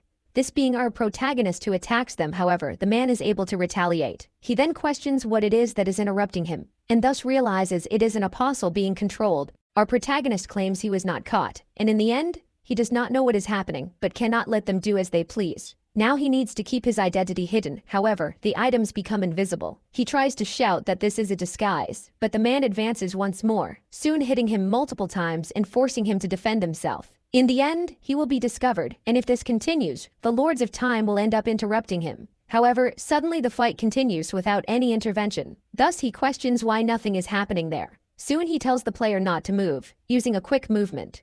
The samurai questions if he truly dares to avert his gaze. Our protagonist is then able to dodge his strike with a precise teleport. The boy promptly extends his hand forward, calling upon the shadows that obey his command. Soon using an area attack called Dark Delirium, everyone can feel this extremely powerful blow and questions who this man could be. Our protagonist shouts as he uses his attack with maximum force, until he receives a blow to his head from Iris, who used the guitar. His head then starts to spout ketchup while confusion is visible. The woman holds him and then warns the adventurer and Siren to continue, for now is their chance to do what was being asked, since they must save Lenny as quickly as possible. This surprises our protagonist for hearing something so unexpected. Our protagonist remains confused and does not quite understand this. However, suddenly a trident is thrown at that moment, piercing Iris's chest and killing her in the process. Soon someone shouts for them to stop at that moment. Our protagonist recognizes them as Fiona and Dan, who are there. He questions what is happening and especially why they attacked the woman. In the end, they were found, and Fiona tells them to get lost since they are completely crazy fanatics. Our protagonist is confused since he is sure that those fighting are not the same monsters from before. Thus confusion settles in his mind, and he questions what he should really do. Soon, the knight questions what our protagonist is doing at that moment, since he must hurry as fast as possible to help Lenny in her plight. Our protagonist stands completely still, without reaction and not knowing what to do, until the woman is hit by a shot that completely shatters her sword. Soon the adventurer prepares to deliver the final blow to the girl at that moment. She continues with the same look of being possessed by the demonic being. Our protagonist then makes his final decision and resolves to intervene, thus running as fast as possible while pulling out his sword and calling for the girl he fell in love with. However, the arrow is already being prepared, and thus it is fired in the direction of that specific target. Lenny stood paralyzed, unable to know what to do, while our protagonist ran as fast as he could without using his teleport due to the emotional burden, until suddenly the sound of the breeze is heard at that moment while blood spills through the air. The energy of the arrow dissipates into the sky, and thus we can observe the damage done against that knight who was in love. Both knights advanced with imminent concern for the girl. The blonde was crying at that moment, unable to believe she lost a great friend that day, and our protagonist stood paralyzed with a dark expression, not knowing what to think. They shouted for Lemmy non-stop while they could feel the sob caught in their throats. In the end, the cruel death of Lenny is a very important part of the story of this world. Thus we can see that the player has finally returned to control of her character. That is a starting point that fuels the determination of the adventurers to stay on the right path and go after Lotus as quickly as possible. Everyone continues crying while the adventurer turns her back, ready for her objective. Our protagonist is sitting at that moment while the girl withdraws from there. He questions what the right path really is, since to do this, a person lost their life. Suddenly the bodies of the two people who were there began to emit black smoke. This catches the attention of our protagonist as he realizes the truth, since Sarah and news from the future never truly existed. In the end, they were just fanatics, which meant being an illusion he believed due to seeing them emerge from the time rift. Everyone was just as he remembered and just as he kept in his memory. Soon he recalls that mental world where he sensed his mind was being read, and so he paused to reason, but he couldn't let this continue. That's how he ruined everything since the demon kept messing with his head and especially using his memories. The reason the fanatics resembled a group from News of the Future, and the reason they asked to save the girl, was because that demonic being had been touring with him from the start. Soon a sound is heard amidst the wall that reverberates. Responsible for this, our protagonist plunged his hand while calling for Lotus, and thus he said that this impure being was truly the corruption of this place. With this in mind, he commanded it to wait, as he would ensure to chop that cursed octopus into pieces. Soon we can see the center of the ruins of the dungeon located at the second column. The mollusk continued attacking while the cavalry leader defended himself, and he admitted that he was difficult to cut while being called a useless human. Since so far only two were trying to stop him at that moment, however, they were nothing to do so. The leader questions if he isn't being a bit optimistic since he is fighting against two masters at that moment.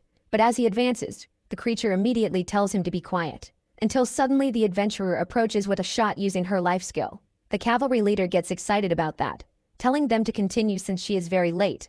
The creature is confused at first glance as it doesn't understand how she is there. In the end, its trap ended up failing and it questions if it will really die to this girl. But then, it bursts into huge laughter while telling her to come at it with everything. It doesn't have to accept this fate or anything like that.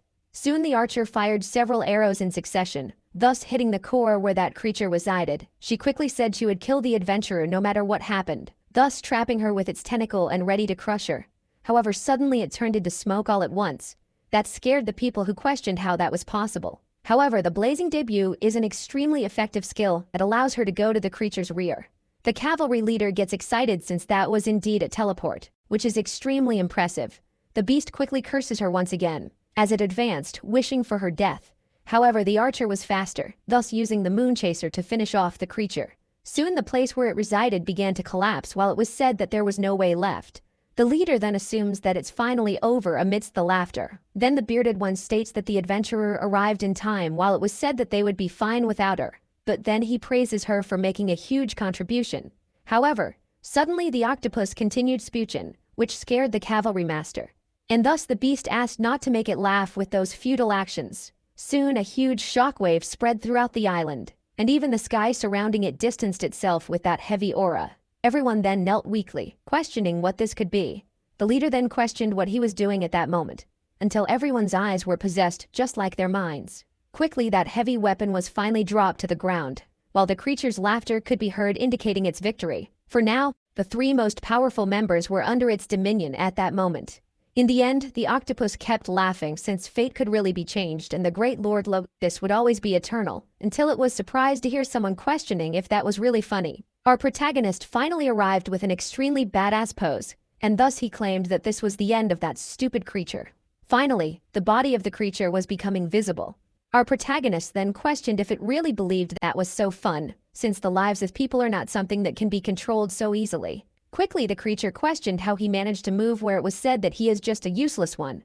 However, that doesn't matter, since he will ensure to brainwash this otherworldly human anyway. However, that was completely blocked by our boy, all at once. Thus, he ends up throwing something at the beast that was in front of him. Our protagonist questions why he should care about that since he can just use his powers to know. Thus, the creature reviews its memories once again, getting scared at that moment. Since that is clearly a resistance potion used by itself, that was a special request from our protagonist, who clearly asks Kana to do it.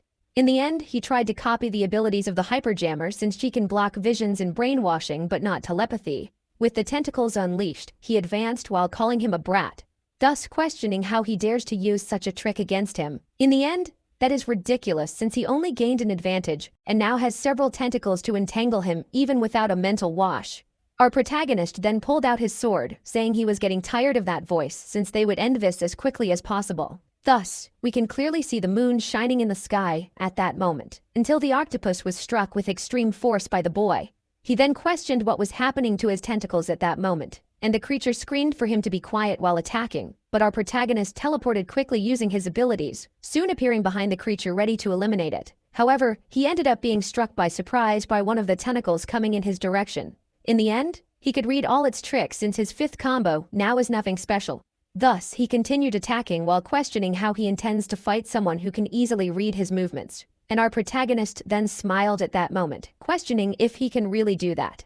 Soon using a large wave at that moment while teleporting numerous times, thus using a black cross / next in the other direction of the creature. It thinks he is trying to draw its attention for a stealth attack, and in the end, what it is thinking will not work. If the octopus reads his mind, all it needs to do is ensure he cannot react. The Maoist already knew that, and it was not bad, but it is still very simple, and no matter what it does, all it needs is a target to aim at. Thus, it clearly managed to predict our protagonist planning to attack its rear. Soon it turned with its tentacle ready to kill him that way. However, it only hit the wind at that moment. Thus it was surprised when an attack struck from behind all at once. It questions how that was possible since it was sure it saw his mind. The blonde promptly thought that the next one was precisely from the right. The octopus then turned, going with its tentacle in that direction. However, it was again struck from the opposite side all at once. It questions how that is possible since it is attacking from the opposite direction of what it thinks. And so it resolves to see clearly into his mind, where it sees some strange buttons. It questions these symbols that are appearing in the boy's mind. Thus our protagonist questions what happened since he thought he could see its mind. Then he executed numerous transports cutting off the limbs of that huge octopus. However, the creature finally managed to see a gap among all that, soon advancing with its tentacle towards one of the teleports, striking him from behind as a surprise. Our protagonist, confused, could only scream in pain until he fell to the ground, frightened while the creature announced that it understood the commands, since it seems to be a type of spell that combines abilities, and now it fought the commands instead of the ability itself. At that moment, the octopus ensured it memorized all of them, and in the end, it took a good while to boast while reading his mind. Then it attacked our protagonist, who is promptly smashed against the ground. Soon it repeated, this time lifting him with an uppercut, and thus a barrage of numerous attacks was executed against our protagonist, who was now injured and breathing heavily, until the creature advanced once more, making the ketchup gush while laughing. But our protagonist got up again, questioning the command inputs, until he was struck again, thus losing his sword. He had said that this would be his end, however, there was nothing left to lean on now. The boy could only curse while it was said that he was irritated because of a girl. However, the only person responsible for that was himself for not thinking better in all situations. Quickly, our protagonist stood up with visible rage once again, thus preparing to strike it with his sword, imbued with aura. The creature opened its eye with extreme anger, announcing that this was about to end at that moment. Soon it pierced our protagonist's chest all at once using its tentacle. The same one laughed while repeatedly calling him a fool. However, our protagonist remained alive and was regenerating, thus managing to completely sever that distorted limb. It fell to the ground once more, but didn't seem tired at all. The creature wondered how that was possible since it felt its attack land. Yet our protagonist, engulfed in rage, announced that he would kill it no matter what happened. And so the creature questioned what dirty trick it was using this time. But the boy didn't respond and simply passed through those limbs in one go. In the end, it made no sense since he was completely ignoring its attacks and still surviving. He was unable to understand what was happening since he needed to find out no matter what. Thus, the octopus began to review the memories, questioning what the plan could be, since there must be a secret hidden somewhere for that. Until suddenly he found what he was looking for, and as he observed, he questioned what it was since he was sure it should be the secret. Soon he looked at the statistics. After all, one of the abilities at level 10 granted him invisibility. However, the creature, even with that, was unable to understand what was occurring, since our protagonist simply advanced like a demon, cutting through all the tentacles. He said it was nonsense since that shouldn't be possible for an amateur. Superior armor along with invisibility was just nonsense to him. However, our boy finally appeared, clearly demonstrating his rage. The creature tried to plead for mercy at that moment. However, our protagonist confessed to Lenny that he wasn't sure what to do or how to do the right thing, and thus he asked for forgiveness for becoming enraged, and especially for doing something he might regret. However, he would ensure that its death was not in vain. Not even that the corruption would continue spreading since it would be completely erased by his presence at that moment.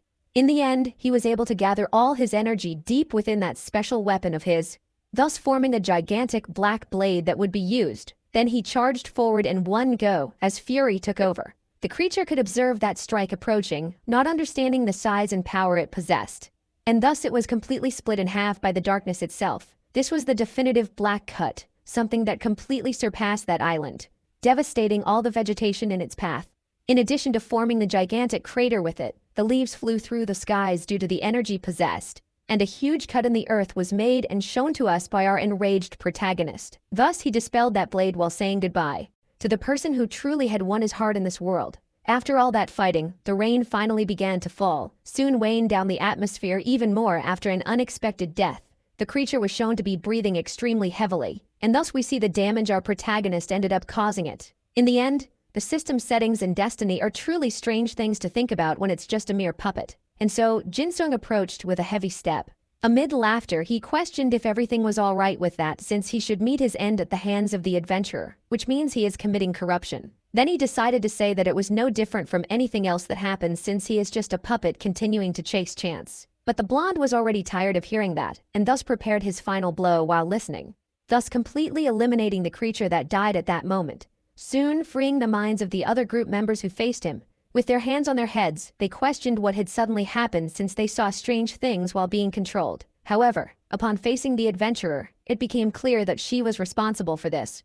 Both were incredulous since she probably attacked him after breaking free from his control. And the final trace of the battle was solely made by him in the end. Our protagonist was recovering at that moment while the girl received all the congratulations for her deeds. Then he sighed since this was the right path to follow. Soon we can see a forward post where it was said that the ship Margarita was approaching to take the injured first. The knight assumed that the atmosphere was indeed horrible. However, her captain stated that it was nothing serious. In the end, it turned out to be a great stroke of luck that the adventurer ended up coming with them at that moment. However, suddenly the blonde girl finally approached, thus calling the attention of the two masters who stared at her from afar. Seeing thus the body of another person we already know whose it is, the vice promptly ran since it was indeed a person important to him. And the adventurer remained quiet since it was she who ended up causing this outcome. But our protagonist stood behind a tree with his fist clenched, still in pain. Thus, the rain fell once again from the sky. Lenny was temporarily placed beside the camp along with the other bodies. However, after her death, she received the promotion to knight that she had longed for. In the end, even though they had suffered losses, the captain suggested they celebrate their victory to avoid a heavy atmosphere. The woman tries to say she doesn't want to be impassive, yet questions whether he doesn't feel guilty for the deaths. But it is said that sympathy for the death of a knight is one thing after the battle, and in the end, this only means dishonor for someone who fought with all their honor. Our protagonist had heard that line of dialogue several times while playing, but this time he could feel it was being said directly to him. Soon the man admits that the atmosphere is terrible even after defeating an apostle. Thus he decides to take a look at Lotus's body to ensure he isn't faking his death or something like that. And our protagonist knows he is lying because the true purpose is to absorb the power of the body to create a weapon of devastation. In the end, this is the correct course that must be protected since he cannot intervene in the story in any way, even if this ends up bringing something bad to the world he is living in. In the end, the story of the Behemoth chapter finally came to a close, and we can then observe a person putting on the apostle's mask, this being Sharon, who assumes it is strange for someone to see with something like that. Our protagonist glances sideways while thinking a bit, since no one would think that this would be treated as real equipment. Thinking about it, there have never been certain items like this that can only be obtained once. He learned several things since he could obtain items just like in the game, and others by taking them from bodies. This is extremely useful information, and thus Sharon asks if he brought anything else. But that simple touch provoked a scream from our protagonist, who quickly shrank back and assumed he might have recovered with a potion. However, his muscles still hurt extremely. In the end, due to the super armor, the effects after the fight continued to be a problem. He cannot tell her the truth. However, everything happened as he wanted, plus he got the letter through corruption. Thus, he decides to question what he should take care of this time. Sharon assumes that he has changed more than expected since before he was nobody. However, his words gained enormous weight. Thus, she conjures a small piece of paper in her hands using her magic, and ends up saying that due to his abilities, she will formally recruit him for her guild. Our protagonist observes the page floating at that exact moment.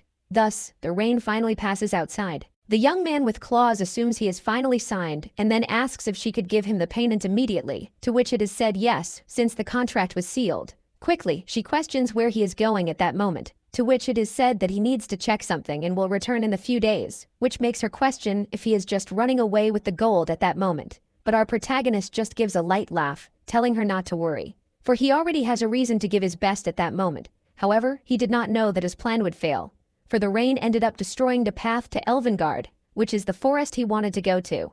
In the end, he needs to find Linus the blacksmith for something important. Thus, he wonders if he should ask for help and take Margarita to navigate there. However, his companion promptly asks to take that potion. Our protagonist questions what it is, which surprises the woman for not understanding, and thus, he says that before he drinks, he needs to understand something that he does not end up hearing. Thus, he disappears all at once, leaving her with a scared expression. Our boy then falls to the ground at that moment, letting his potion drop. He admits it hurt a lot while looking around, realizing he has finally just arrived in Elvengard. In the end, it was unexpected that Sharan would end up giving him a teleportation potion. After all, they have a level restriction and are yellow in color. But then our protagonist finally ends up finding Linus, whom he was looking for. Thus, the old man questions how he is and mainly comments on how boring it has been since Syria left. He then approaches, asking how the young man has been these last few days, and especially if he managed to help that friend he wanted to save. Our protagonist then remains silent at that moment, recalling a scene of Lenny smiling at the same. He soon sighs, saying there's no longer any reason to worry about her in that situation. The old man quickly understands and questions why he came since he doesn't seem to want to share the news. Then he is surprised to hear that he wants a new sword made. He questions what happened to the blade that was given to him, where it is said that it ended up being stolen. The man quickly understands and asks what it would be, and especially if there is a material, and Jimsum questions if he won't end up running away after seeing this. And Linus tries to say that there is no hesitation about his work until he takes a blatant hit to his face. The old man falls back while our protagonist apologizes since he didn't have much control over the inventory panel. On the ground, the blacksmith quickly questioned what that was shown, where it is said to be some cut tentacles of Lotus, thus frightening him immensely. Our protagonist says that many things have happened recently, and therefore asks for a sword, to which the man questions how he is supposed to make that. Our protagonist then understands since he thinks that it is too much for him to handle. Thus he assumes that only the best blacksmith of all would be able to deal with this item. Soon Linus gets up and tells the arrogant boy to wait at that exact moment, and thus says that he never runs from any challenge, especially when it comes to making a weapon. Our protagonist is laughing because he knows this man's personality who would accept anything to prove his worth. Thus, he ends up mocking a bit and saying that this must be easier than cutting a cake, where it is said that he is correct. Our protagonist assumes it is perfect since as long as he has money, he will be able to buy some potions and once he returns, carry out his plans. However, he realizes that he got there using a teleportation potion. Thus, he questions how he will return since the path is blocked until someone ends up appearing, being his boss who assumes that he should have listened more before leaving so suddenly. In the end, she thought well, and thus brought him something to drink since he is lucky that she knew the coordinates of the last potion that was used. Now both will return to the guild as quickly as possible, and she questions what is wrong, where she assumed that the teleportation potions she knew were all yellow. Thus she questions if the woman made any mistake in this manufacturing. This completely irritates the maid who questions how he dares to compare this beautiful and organic material with those fake potions sold. Quickly she says that she no longer wishes to take him back, but our protagonist promptly apologizes. Soon we can see the corridors of the Mage Guild at that moment, where our protagonist finally opened a door to see something that was meant for him, being the new room prepared just for himself. The mage assumes it is still quite empty and thus says that she must have time to prepare some things and will ensure to give him what he needs. Soon a person approaches saying that the item that was requested has just been completed. A protagonist believes it was indeed a gift and thus says he didn't need that. However, it was just a plaque placed on his wall saying that he was part of the emergency response committee for abnormal events. Our protagonist questions what that was, to which it is said that this is the mark of his new job. Jim-sun promptly complains. After all, it seemed to have been made by an old woman who didn't know how to name anything, which irritates his boss even more. Soon a small argument occurred at that moment, and the woman ended up coming out on top since that was already finalized so she could just give up. In the end, he will be operating for the guild as a material tracker, so he must ensure to follow his contract.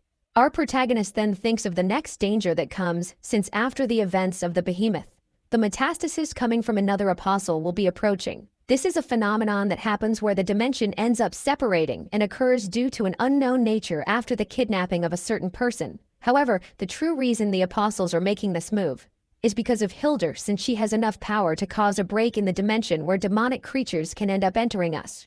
Her true purpose is to carry out the Genesis where, according to the prophecy, she can kill adventurers to thus sacrifice them and make the demonic plan resurface. In the end, she is just an idiot for believing in this prophecy. However, her power is truly the problem since there is no chance. First of all, he needs to focus on a way to gain more strength.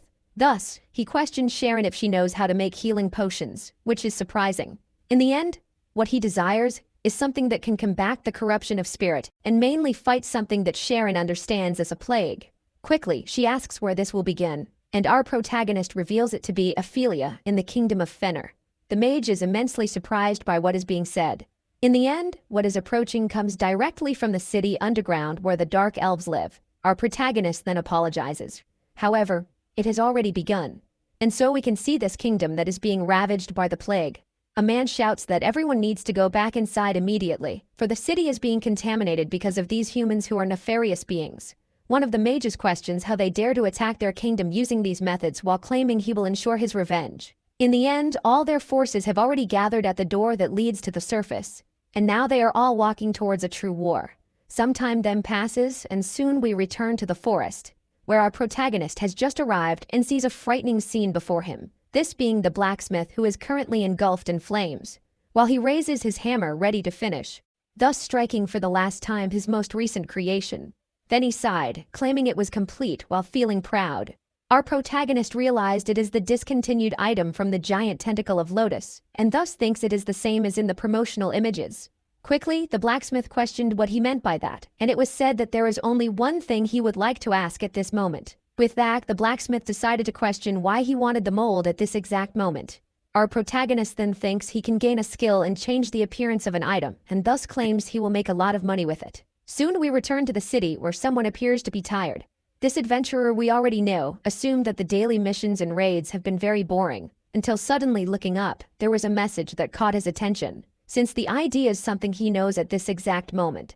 Our protagonist continues shouting and repeating his message, since at level 35, there is the weapon of the giant tentacle of Lotus, which besides being rare is an incredible item.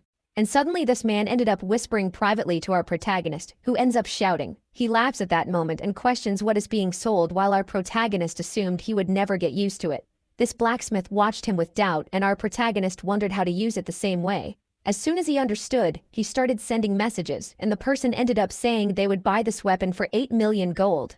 Our protagonist Ben got excited and assumed where his location was while realizing the call had ended. And from behind him, someone caught his attention at once. This being a giant dog that appeared with a teleport, while saying he was there to check what he had in his hands.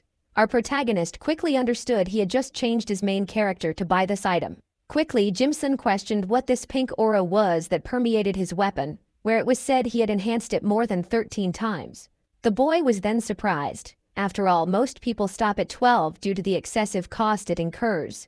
But he ended up saying that it might be worth it since this is his main character, which is contradicted afterward. It is then said that he only did this because he was curious about certain classes in the end, and thus questioned why his weapon was over 13. Where in a heavy tone the dog ends up responding that it is because paint is a very cool and beautiful color.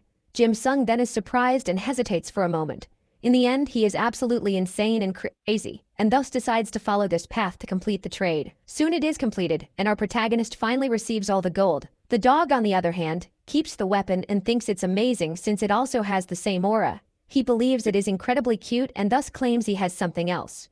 Soon handing a gift to our boy, who ends up getting startled. After all, this is a true creature egg, which is explained to be a kind of pet found in dungeons. Besides being very rare, they can take on more diverse forms. Thus, he becomes completely excited because that was exactly what he wanted while claiming he loved these crazy people. The dog promptly said he had a perfect one to deliver to him, and thus a small lotus octopus just appeared in his hands. Our protagonist at that moment was paralyzed as some memories came to his mind, and so completely irritated, he threw the creature against a nearby tree. In the end, he didn't think it through, and the poor little creature was crying at that moment. The wolf continued to assume that it was extremely cute, and the little star still thanked him for the gift. Soon he held it, saying he had nothing more to say, and in the end, it wasn't his fault for being born that way. The dog found it funny how he spoke to his creatures and questioned whether he really didn't want to join his guild. Our protagonist said he would pass while the other assumed it must be because of the rumors, and then admitted he wasn't close to certain people. The blonde boy asked if it was a famous guild, but had no idea what had been presented the last time he had the chance to join that guild. In the end, if he changed his mind, he would make sure to let him know, thus going to the mage guild once again. Our protagonist then called for Sharon as he entered, until he realized she wasn't there, but a letter had been left for him. In the end, the lady didn't want to believe it. However, what she ended up telling him was true, for she received several messages saying that her hometown was suffering from an epidemic where the dead were coming back to life. The most annoying part of all this was that the Dark Elves believed it was an attack from humans. Because of this, the place where the two regions met became a battlefield that would explode very soon. Before the situation spread, the adventurers were ordered by the Queen to investigate, and during this, they found evidence of a possible cure for it. Because of this, she ended up taking one of the best alchemists and decided to leave this letter for him as a way to alert him about it. Finishing reading, our boy began to run as fast as possible since that meant someone had already started this mission historically. Thus, he opened the door, finding Syria in front of him while assuming he should get there as quickly as possible. He soon remembered that he had joined the Mage Guild after the Castle of Skies. The girl then recognized him from that dungeon where he introduced himself as Jimsung, a rookie member of the Mage Guild. Then they ended up overhearing the conversation where the queen didn't seem to understand the situation very well since a war might end up occurring. In the end, she chose to send adventurers instead of official members, which is extremely ridiculous since they are just mercenaries. Syria then stepped forward, assuring that she was sure the adventurer would handle it since he saved Elvengard previously. The mage said he heard stories of them eliminating some goblins. However, he didn't believe they would be useful in this type of situation. Our protagonist got irritated at that moment. However, the girl said she trusted him because she was there and saw everything personally. Thus she assumed that by giving her blessings to the adventurers and to all of them, she said everything would turn out fine. In the end, everyone could feel a light aura covering their bodies at that moment, as if this girl were actually a goddess sent to save the world. Jinsun quickly ran out while saying he shouldn't waste time there. Soon some time passed, and we could see the footprints in the heavy earth. Our protagonist continued walking with extreme calm, while his little creature stayed on top of his head as if it had ensured that its nest remained there. And thus he arrived at the Principality of Belmire, where he was on the edge of his territory. The alchemist was surprised since the situation seemed really bad. However, he was very happy because they managed to find a cure very quickly and even had the ingredients they needed. He questioned how he knew he should prepare this, and the woman was unsure how to respond while our protagonist appeared. He soon called for Sharan once again, thus assuming he came there to help her. Not realizing this was a completely frightening scene, she prepared a spell, questioning what that would be while it was said that she still hadn't named this little creature. In the end, she didn't want to know, and revealed that things were getting worse than she had thought and asked where the adventurer was.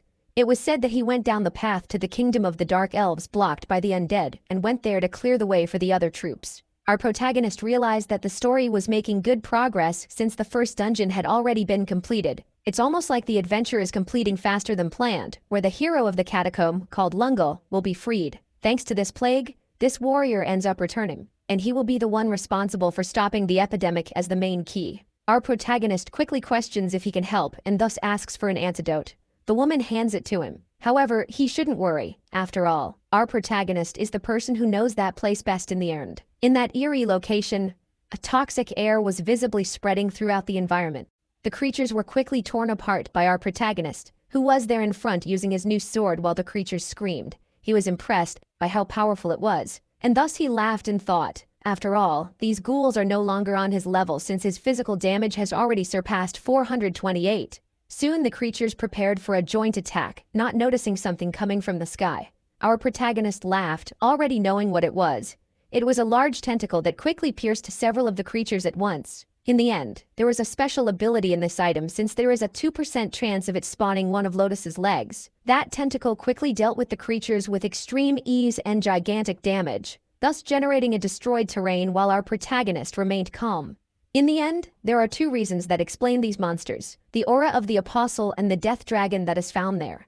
The Dark Elves are truly unfortunate to have this, and this weapon of theirs is incredibly useful, questioning why their companion seems so proud of it. In the end, he is already close to the pillars where the boss room is indicated to be. Thus he began to run, realizing that it was finally Lungal's tomb. Soon he approached calmly, not noticing that there was nothing there.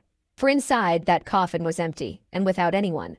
He realized that the player is faster than he had thought, and the Time Lords did not stop, which means that the corruption has not occurred yet. And if the knight is not truly corrupted, then the worst possibility will end up being that the death dragon was born with that, being the most powerful monster of Ophelia called Sparazzi. In the end, this was supposed to be a great tomb of a hero. However, there is no treasure there. He assumes there are only a few gold coins and some rotten food, and tells his little creature not to store these items in its inventory. On the other hand, the little creature ends up screaming at that moment when our protagonist questioned if it wanted to be eaten. Soon we can see the entrance to the Elven Kingdom where someone finally arrives. The first hero says that they are completely surrounded, and in the end, it seems that the soldiers were waiting for them at that moment. Quickly, someone approaches, saying that they are very confident in their vision, and thus, the elder says he heard that the intruders were really trying to enter the city through that path full of undead. In the end, they made a true path to there and assume that this passage will be used by their troops during their attack route. He thanks for the hard work of those people to get there. However, the blonde says it is not the time to start a war since they should at least listen to the adventurer and thus question who it would be. In the end, he is the Dragon Slayer and the one who completed the 7 missions given by the goddess Venus. His name is Lungal, the true descendant of the elves. The elder promptly tries to say that this is impossible. After all, he is an ancient knight from many eras ago until someone tells him to stop.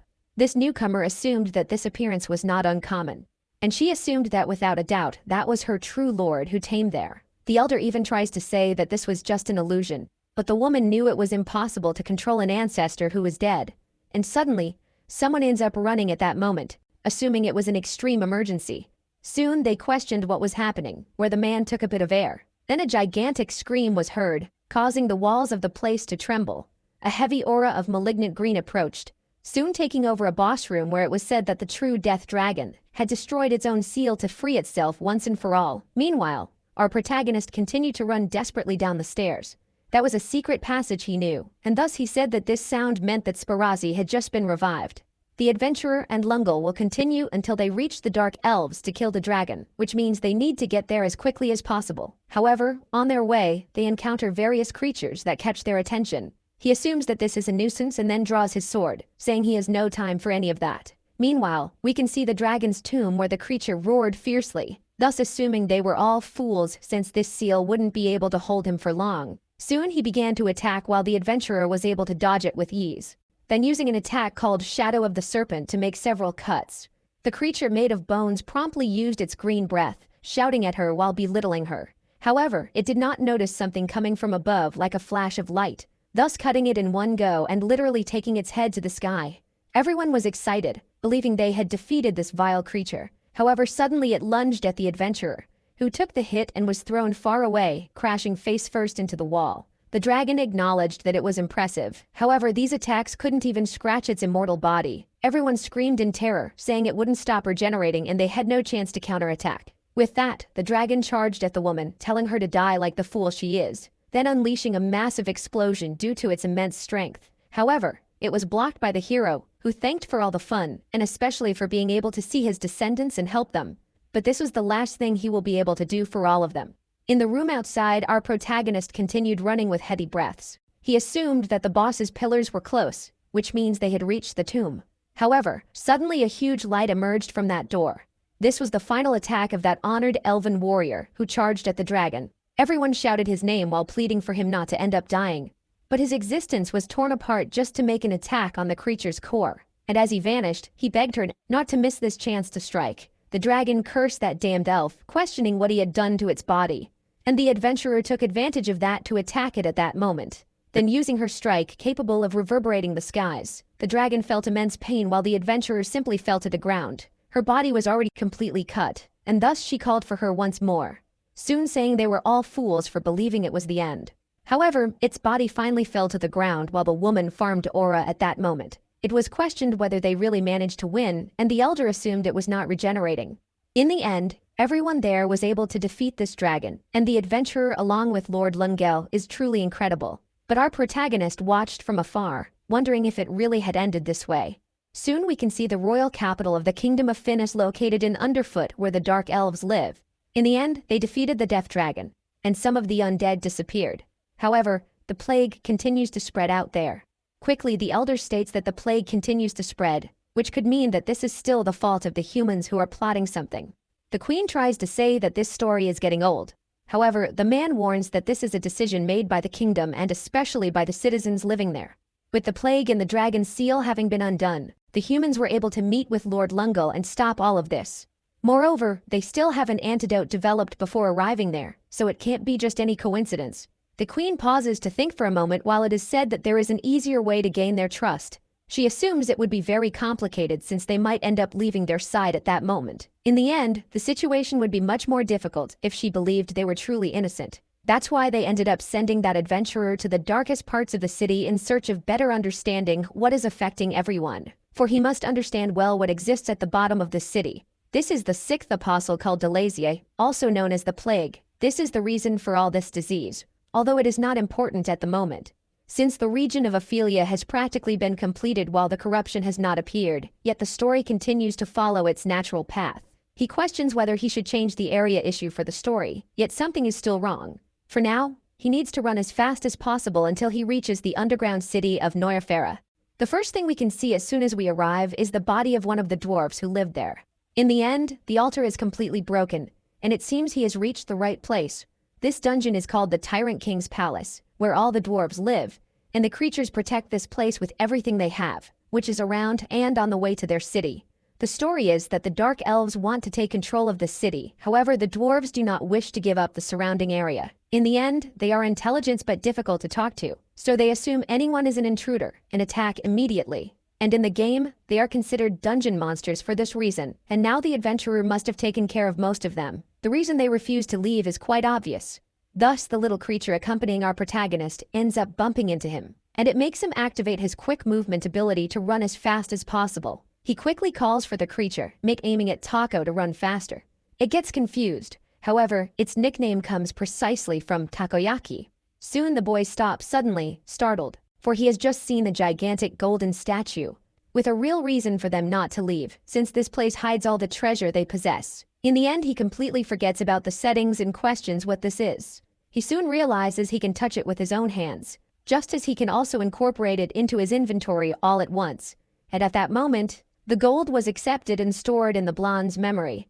Our protagonist then laughs, calling for Taco and saying they will be rich from then on. He soon tells it to grab as much as possible since he has no idea how much it is worth. He is making snow angels in the coins out of sheer happiness. Thus, he admits he is thinking of not even going back home now that he has all this. In the end, he could really live there without problems, but some memories come to his mind. And so he assumes it is a wrong idea while thinking he has gone too far. Suddenly, a scream is heard, forcing him to hide. This being the adventurer who uses a cutting impact at that moment. The dwarf who was killed weighed on his conscience knowing that his gold would go to her hands. A person then approaches, saying it is a big surprise, since it seems these creatures have really kept a good amount for survival. That is incredible. However, they must keep moving. Our protagonist recognizes her as a mame, a guide chosen by the elven elder. Thus Junsun quickly states that they came by a different path, using his jump while assuming they will follow. However, suddenly a certain sound can be heard coming from underground, and our protagonist upon landing also notices a tremor, which confuses him, and he questions what it could be. Until suddenly, a large hole appeared out of nowhere. His face was scared as he fell toward the abyss. Quickly his companion followed him at that moment, trying to save his life. However, both ended up falling into the darkness. Our vision then shifts to another place full of darkness, where a strange creature walks through the streets of the city. Its steps are deliberate as it emits a heavy breath. He questioned at that moment who it was. Mainly, he did not understand why he was there, so he tried to reason. But soon an image of Hildur came to his mind suddenly, making him widen his eyes at once as the corrosive acid dripped from his body. He just remembered that this was part of the entire plan of that apostle, and thus he assumed he would ensure the corruption of this planet entirely, just because of this woman.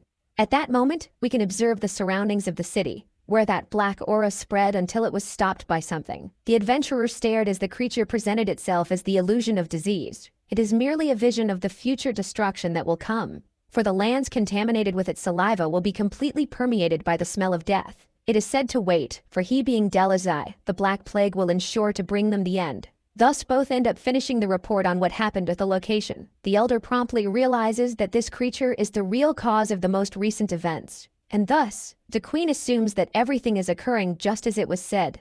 By this Partamancer who just arrived there to help. Its only purpose is to resolve the misunderstanding they have with humans, and now that they have seen the apostles, they must understand the magnitude of this creature's true power. Delisi is something that destroys everything that comes near, and for the good of Arad, they must eliminate this creature. After that, the Elven Kingdom agreed to join forces with the alliance formed by the humans. The adventurer left as quickly as possible to reach the location of North Mire. Thus we can see the green city of Grozny being attacked by something. The creatures advanced with the plague disease within them. Everyone shouted to stop them, for they cannot let them enter their home. In the end, there is a large number, and they cannot continue like this alone. So they call for Michelle, who quickly prepares a spell, thus launching her projectiles that hit the creatures, stunning them at that moment.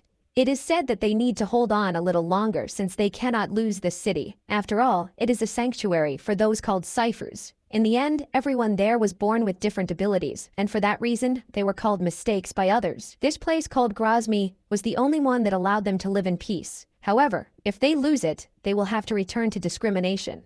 This person questions what is happening since the dead bodies return, becoming more animalistic and devoid of will or awareness. However, they are doing everything in their power to stop this infection as quickly as possible, but they do not know how long this will take.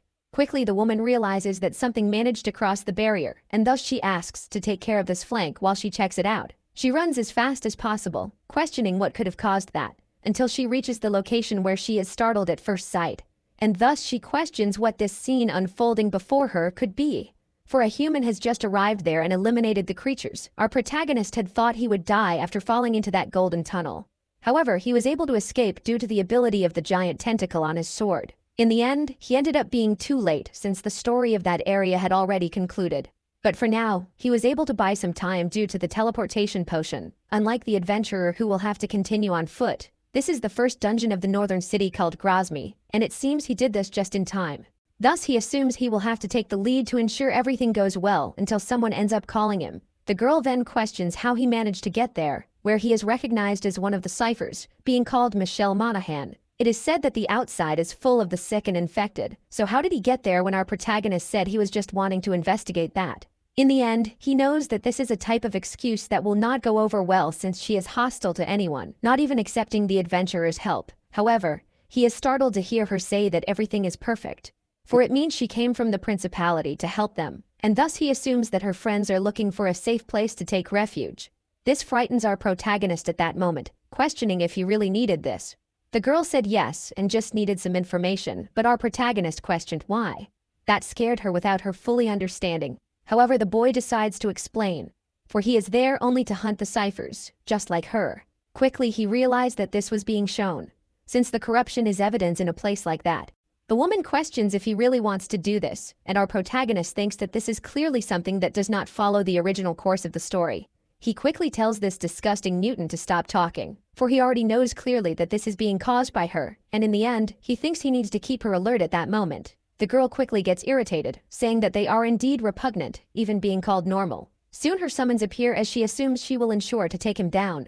However, our protagonist gets excited until he realizes that she is going a bit too far. Until suddenly, several sounds of fighting catch his attention. After all, someone else is coming, where our protagonist recognizes the blade skills. Quickly, the protagonist realizes that he cannot make Michelle completely opposed to the chance of receiving help. Thus, he begins to act, saying that the adventurer arrived earlier than he had expected. He heard that she is the type of person who helps everyone, even the dark elves, besides being extremely strong. Therefore, it is better to flee from there without any choice, thus giving the hint to be careful next time. Quickly, the woman becomes irritated. However, someone else approaches, questioning her name. This is Louise, the Queen of Poisons, who introduces herself and says that the one beside her is the adventurer, revealing that they came here to investigate the disease, soon questioning if it's all right to help them at that moment. However, the woman asks them to leave since she has no intention of talking to these normals. Jin-sung thinks that this must be enough to resolve things, and the letter still hasn't appeared. In the end, that is not true corruption but rather one of the symptoms that occurs, which could mean it is identical to the knights that appeared in the tavern, or to the book. The cause of all this is Hildur, who has begun to move and is already doing something even more extreme. Suddenly we can see a quick movement where the girl's hat has fallen off at once, the adventurer assured to defeat her without causing any severe damage. Her companion tries to say that they are not there to fight but to talk, and our protagonist realizes that they are heading to the next dungeon and has no time to think about things. Soon he will follow them to the North Mire dungeon, where he will find Delisi inside the village of pain called Reshbon. It was visible that a huge amount of dark power was emanating from that place. However, the adventurer and her companion were safe due to a barrier that blocked the plague. The woman admitted that they promised to protect the ciphers, and so it's better not to forget. Our protagonist, on the other hand, was in an alley nearby and asked to wait since the person ahead was threatening, and so he asked Azala Lot to listen to him first, where the woman in front of him questioned who he really was. Hildur's plan is to make the adventurers kill the apostles, and by protecting them, they will end up ruining his plan. That's why a secret organization was created called the Hunters of Greed, and this woman in front of him is precisely their leader, who questions why he is following her and mainly his objective. As she had thought, she was keeping an eye on the adventurer at that moment. In the end, potions and antidotes are enough, but the effect will eventually wear off, and that's why a barrier is needed that cannot be provided by Michelle. Now he needs the help of this NPC, and thus introduces himself as Jin-sung, the one who has a suggestion, soon revealing her interests in wanting to stop Hildur and protect the apostle. However, she questioned if it was the right thing to do. This is a real concern she has, where she questioned what was said. Our protagonist said that the Hunters are an organization that wants to prevent the end of the world, but protecting the apostles is not a goal, but rather a means to that end. At this moment, she doesn't need to trust him 100% since he is just someone who wants to stop that wicked woman's plans. After all, the means may be different. However, the result ends up being the same. This is a phrase that this woman has heard in the past from someone who is very important. Thus, she fell silent while staring at our protagonist. Soon lowering her weapon, she said that she knows much more than she had thought. She understands and will not ask more since it is a favor she is doing. Our protagonist quickly said that in the city called Rashpun, Delizia was there, and he needs to go help the adventurer, and the woman understands. She quickly grants a shield to our protagonist in exchange for this help while assuming that it should be enough not to suffer from the plague. Thus, she assumes that if he is really such a person, then he will be able to go to that place and return safely. Quickly, our protagonist's information window opens. He sees that something strange happened. After all, there was no combat, and his level increased, which could mean experience from events. Suddenly, something catches his attention all at once. Thus he realizes that the adventurer is there and asks Tako to pay attention since they cannot lose this time. Soon we arrive at the designated location where someone sighs at that moment. This being the sixth apostle who called them Hilda's puppets, where all were preparing to fight this creature that did not respect the concept of death. Quickly, the blonde realizes that the corruption has not yet appeared, but soon something will call for it. After all, Hilda will end up opening a rift in space-time itself.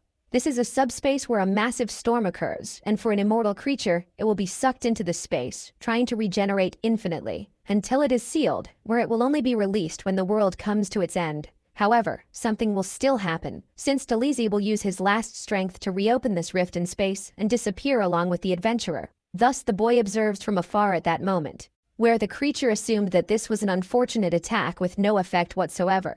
Soon he struck the woman, who ended up being thrown against a fragment of the wall. At that moment they shouted for her as they realized her aura was leading her body. However, our protagonist was also someone who noticed as he began to spit ketchup all at once. He realized that the barrier had disappeared while his companion became extremely worried. In the end, Azalea was knocked down and did not expect this to happen. However, she needed to hold on a little longer until the creature was dealt with. She pleaded for them to come before she consumed the entire world, since the plague will never disappear no matter what happens.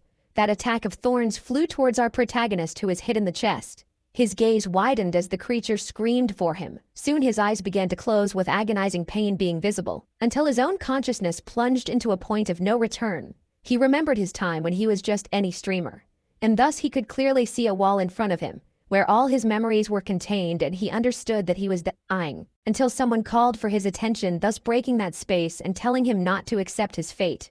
That was a figure known to him who even cut his death at that moment. For in the end, only he should understand one thing, that only he could decide his own destiny in this new world. Thus our protagonist filled himself with hope, soon waking up again while the creature cried beside him. He questioned how he was there since his wounds had been healed, and his companion continued to cry happily for being alive. With that, the smoke was completely cleared and it was now easier to breathe. He was questioned if the creature was really sealed and if everything was over. In the end, they did not understand how that dimensional rift opened, but the creature ended up leaving and they managed to win. However, our protagonist realized that something wrong had just occurred at that moment. After all, the adventurer was still there and should have disappeared along with the final boss. However, he finally understood as he stood up, for that is truly the corruption he must deal with. His companion tried to shout for him, questioning what he was doing. However, our protagonist said he needed to open that again, even not knowing how to do it. However, he thought, and could feel, that he could really do this.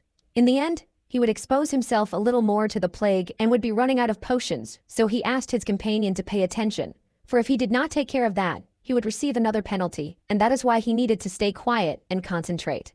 In the end, he could feel a small fissure opening between two dimensions. Thus his eyes would be enveloped by the darkness he controlled. Soon the woman questioned if they should return as quickly as possible. However, Michelle ended up saying to pay attention to something that was opening. Our protagonist was using all his strength at that moment, while the poison was coming out of that hole in reality, soon affecting him all at once. However, he knew he could not stop.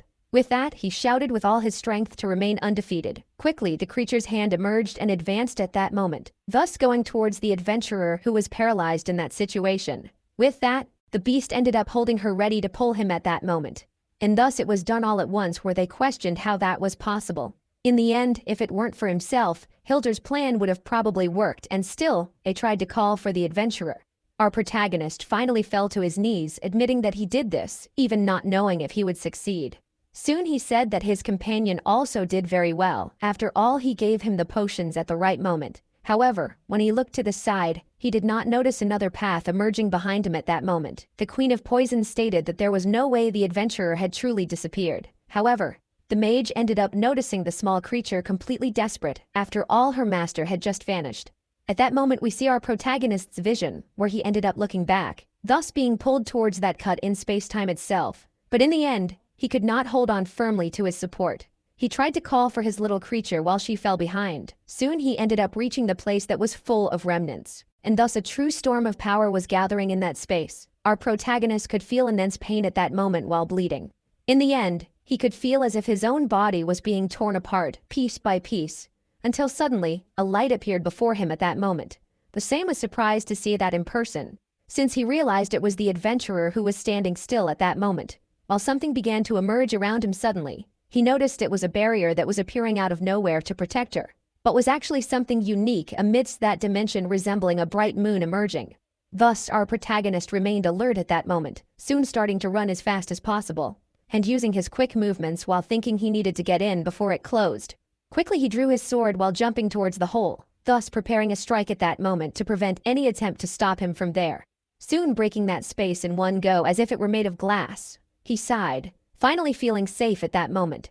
However, that hole still remained in the same place. Soon we could see people in imperial clothing approaching, where the adventurer quickly eliminated them with her skills. She said they continued experimenting with a ghost army, thus questioning who this intruder was that dared to come there. Our protagonist observed everything from above since this was the awakening story of the adventurer.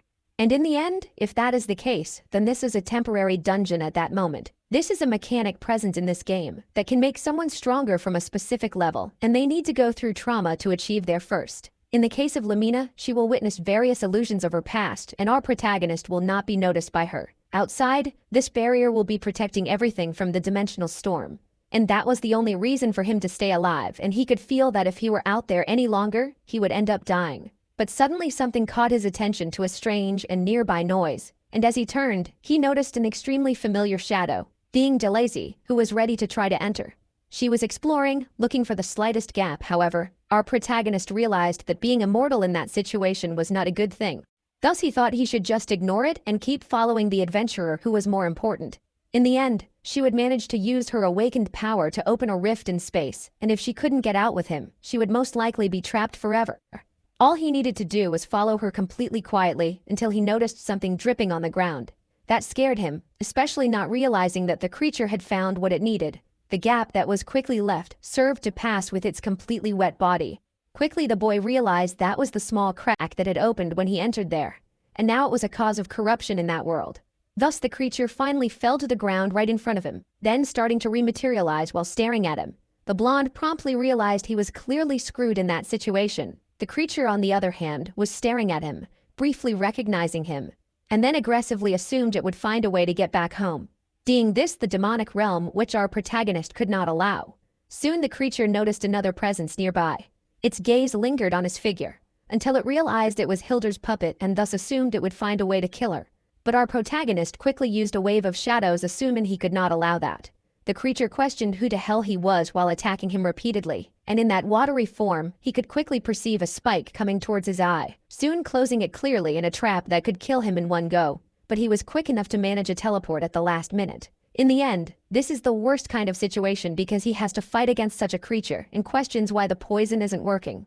However, he decides to just accept it, assuming this is his chance, thus using the Great Wave. The creature then assumed it could clearly remember everything, especially that woman, then screaming that it was all her fault while advancing towards the protagonist. A heated battle was occurring in the background while the adventurer continued her mission. Jinsun kept teleporting and dodging the creature's strikes incessantly. He assumed these attacks were unpredictable, and besides that, it was still capable of regenerating. Thus he again used his ability to dodge another blow. The creature questioned if he would really keep running this way, until suddenly it noticed a purple light coming from below where our boy used the Shadow Ball with a Pokemon move, thus shouting that he would now use his 200%. In a dark crushing blow that hit the creature directly, he continued with heavy breathing at that moment. While assuming he would be unable to kill him, he only needed to keep diminishing his regeneration. Thus, he assumed that with this time, it would already be enough, without realizing something coming from behind him. Several spikes then advanced as he startled, unable to dodge. Soon the ketchup ended up gushing, and now he found himself on the ground, injured. The creature watched him and assumed he truly had iron instincts, and so it began to attack him and pierce him with its spikes once again, saying it would be easier if he just ended up dying this time. But suddenly the ceiling ended up breaking at that moment, which meant the dungeon was collapsing, and our protagonist finally realized that the worst kind of situation had just happened. He quickly cursed, realizing that the adventurer had finally completed her awakening. The creature quickly noticed that this was the way out of this turmoil. Our protagonist, on the other hand, told it to be quiet because he wouldn't let it leave. However, the demonic dog assumed that it should at least experience what it was like to have its body torn apart by the storm while it would enjoy destroying his world. The latter, on the other hand, questioned if that was some kind of joke or something like that, thus assuming that because of him something unforgivable had occurred. For a great genocide was committed due to the mere presence of this infernal dog, where the creature sighed and assumed it was really interesting. For all of them tried to kill just for existing. However, it questioned who our protagonist was to determine who was good and who was evil in the end. But he kept shouting that he was just a puppet in Hilda's hands, thus assuming he would never be able to return to the demon realm. The creature then began to run, assuming it knew quite a bit for a piece of trash. And so it advanced toward the portal, leaving our protagonist behind. While he could clearly feel that barrier opening at that moment, Soon we could clearly see that the storm began to break the outer part of the barrier. As the creature advanced as fast as possible toward the exit, our protagonist begged, but suddenly that fissure ended up closing all at once. The creature questioned what that was while a light came from above. Our protagonist was responsible after all. It was easier than opening and assumed he couldn't escape.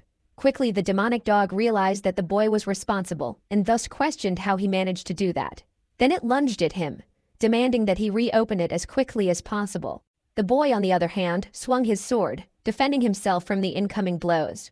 However, the dog kept advancing, calling him an insect, unaware that suddenly a giant tentacle emerged and struck its head all at once.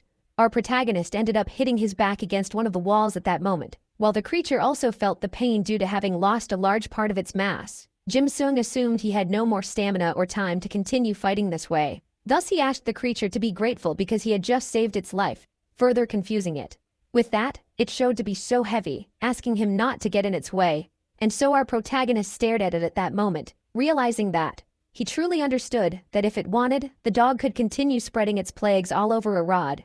However, it didn't step a foot outside of Reshpan in the end, thus he questioned if it understood the reason for that, to which the creature, completely irritated, ordered him to shut his mouth immediately.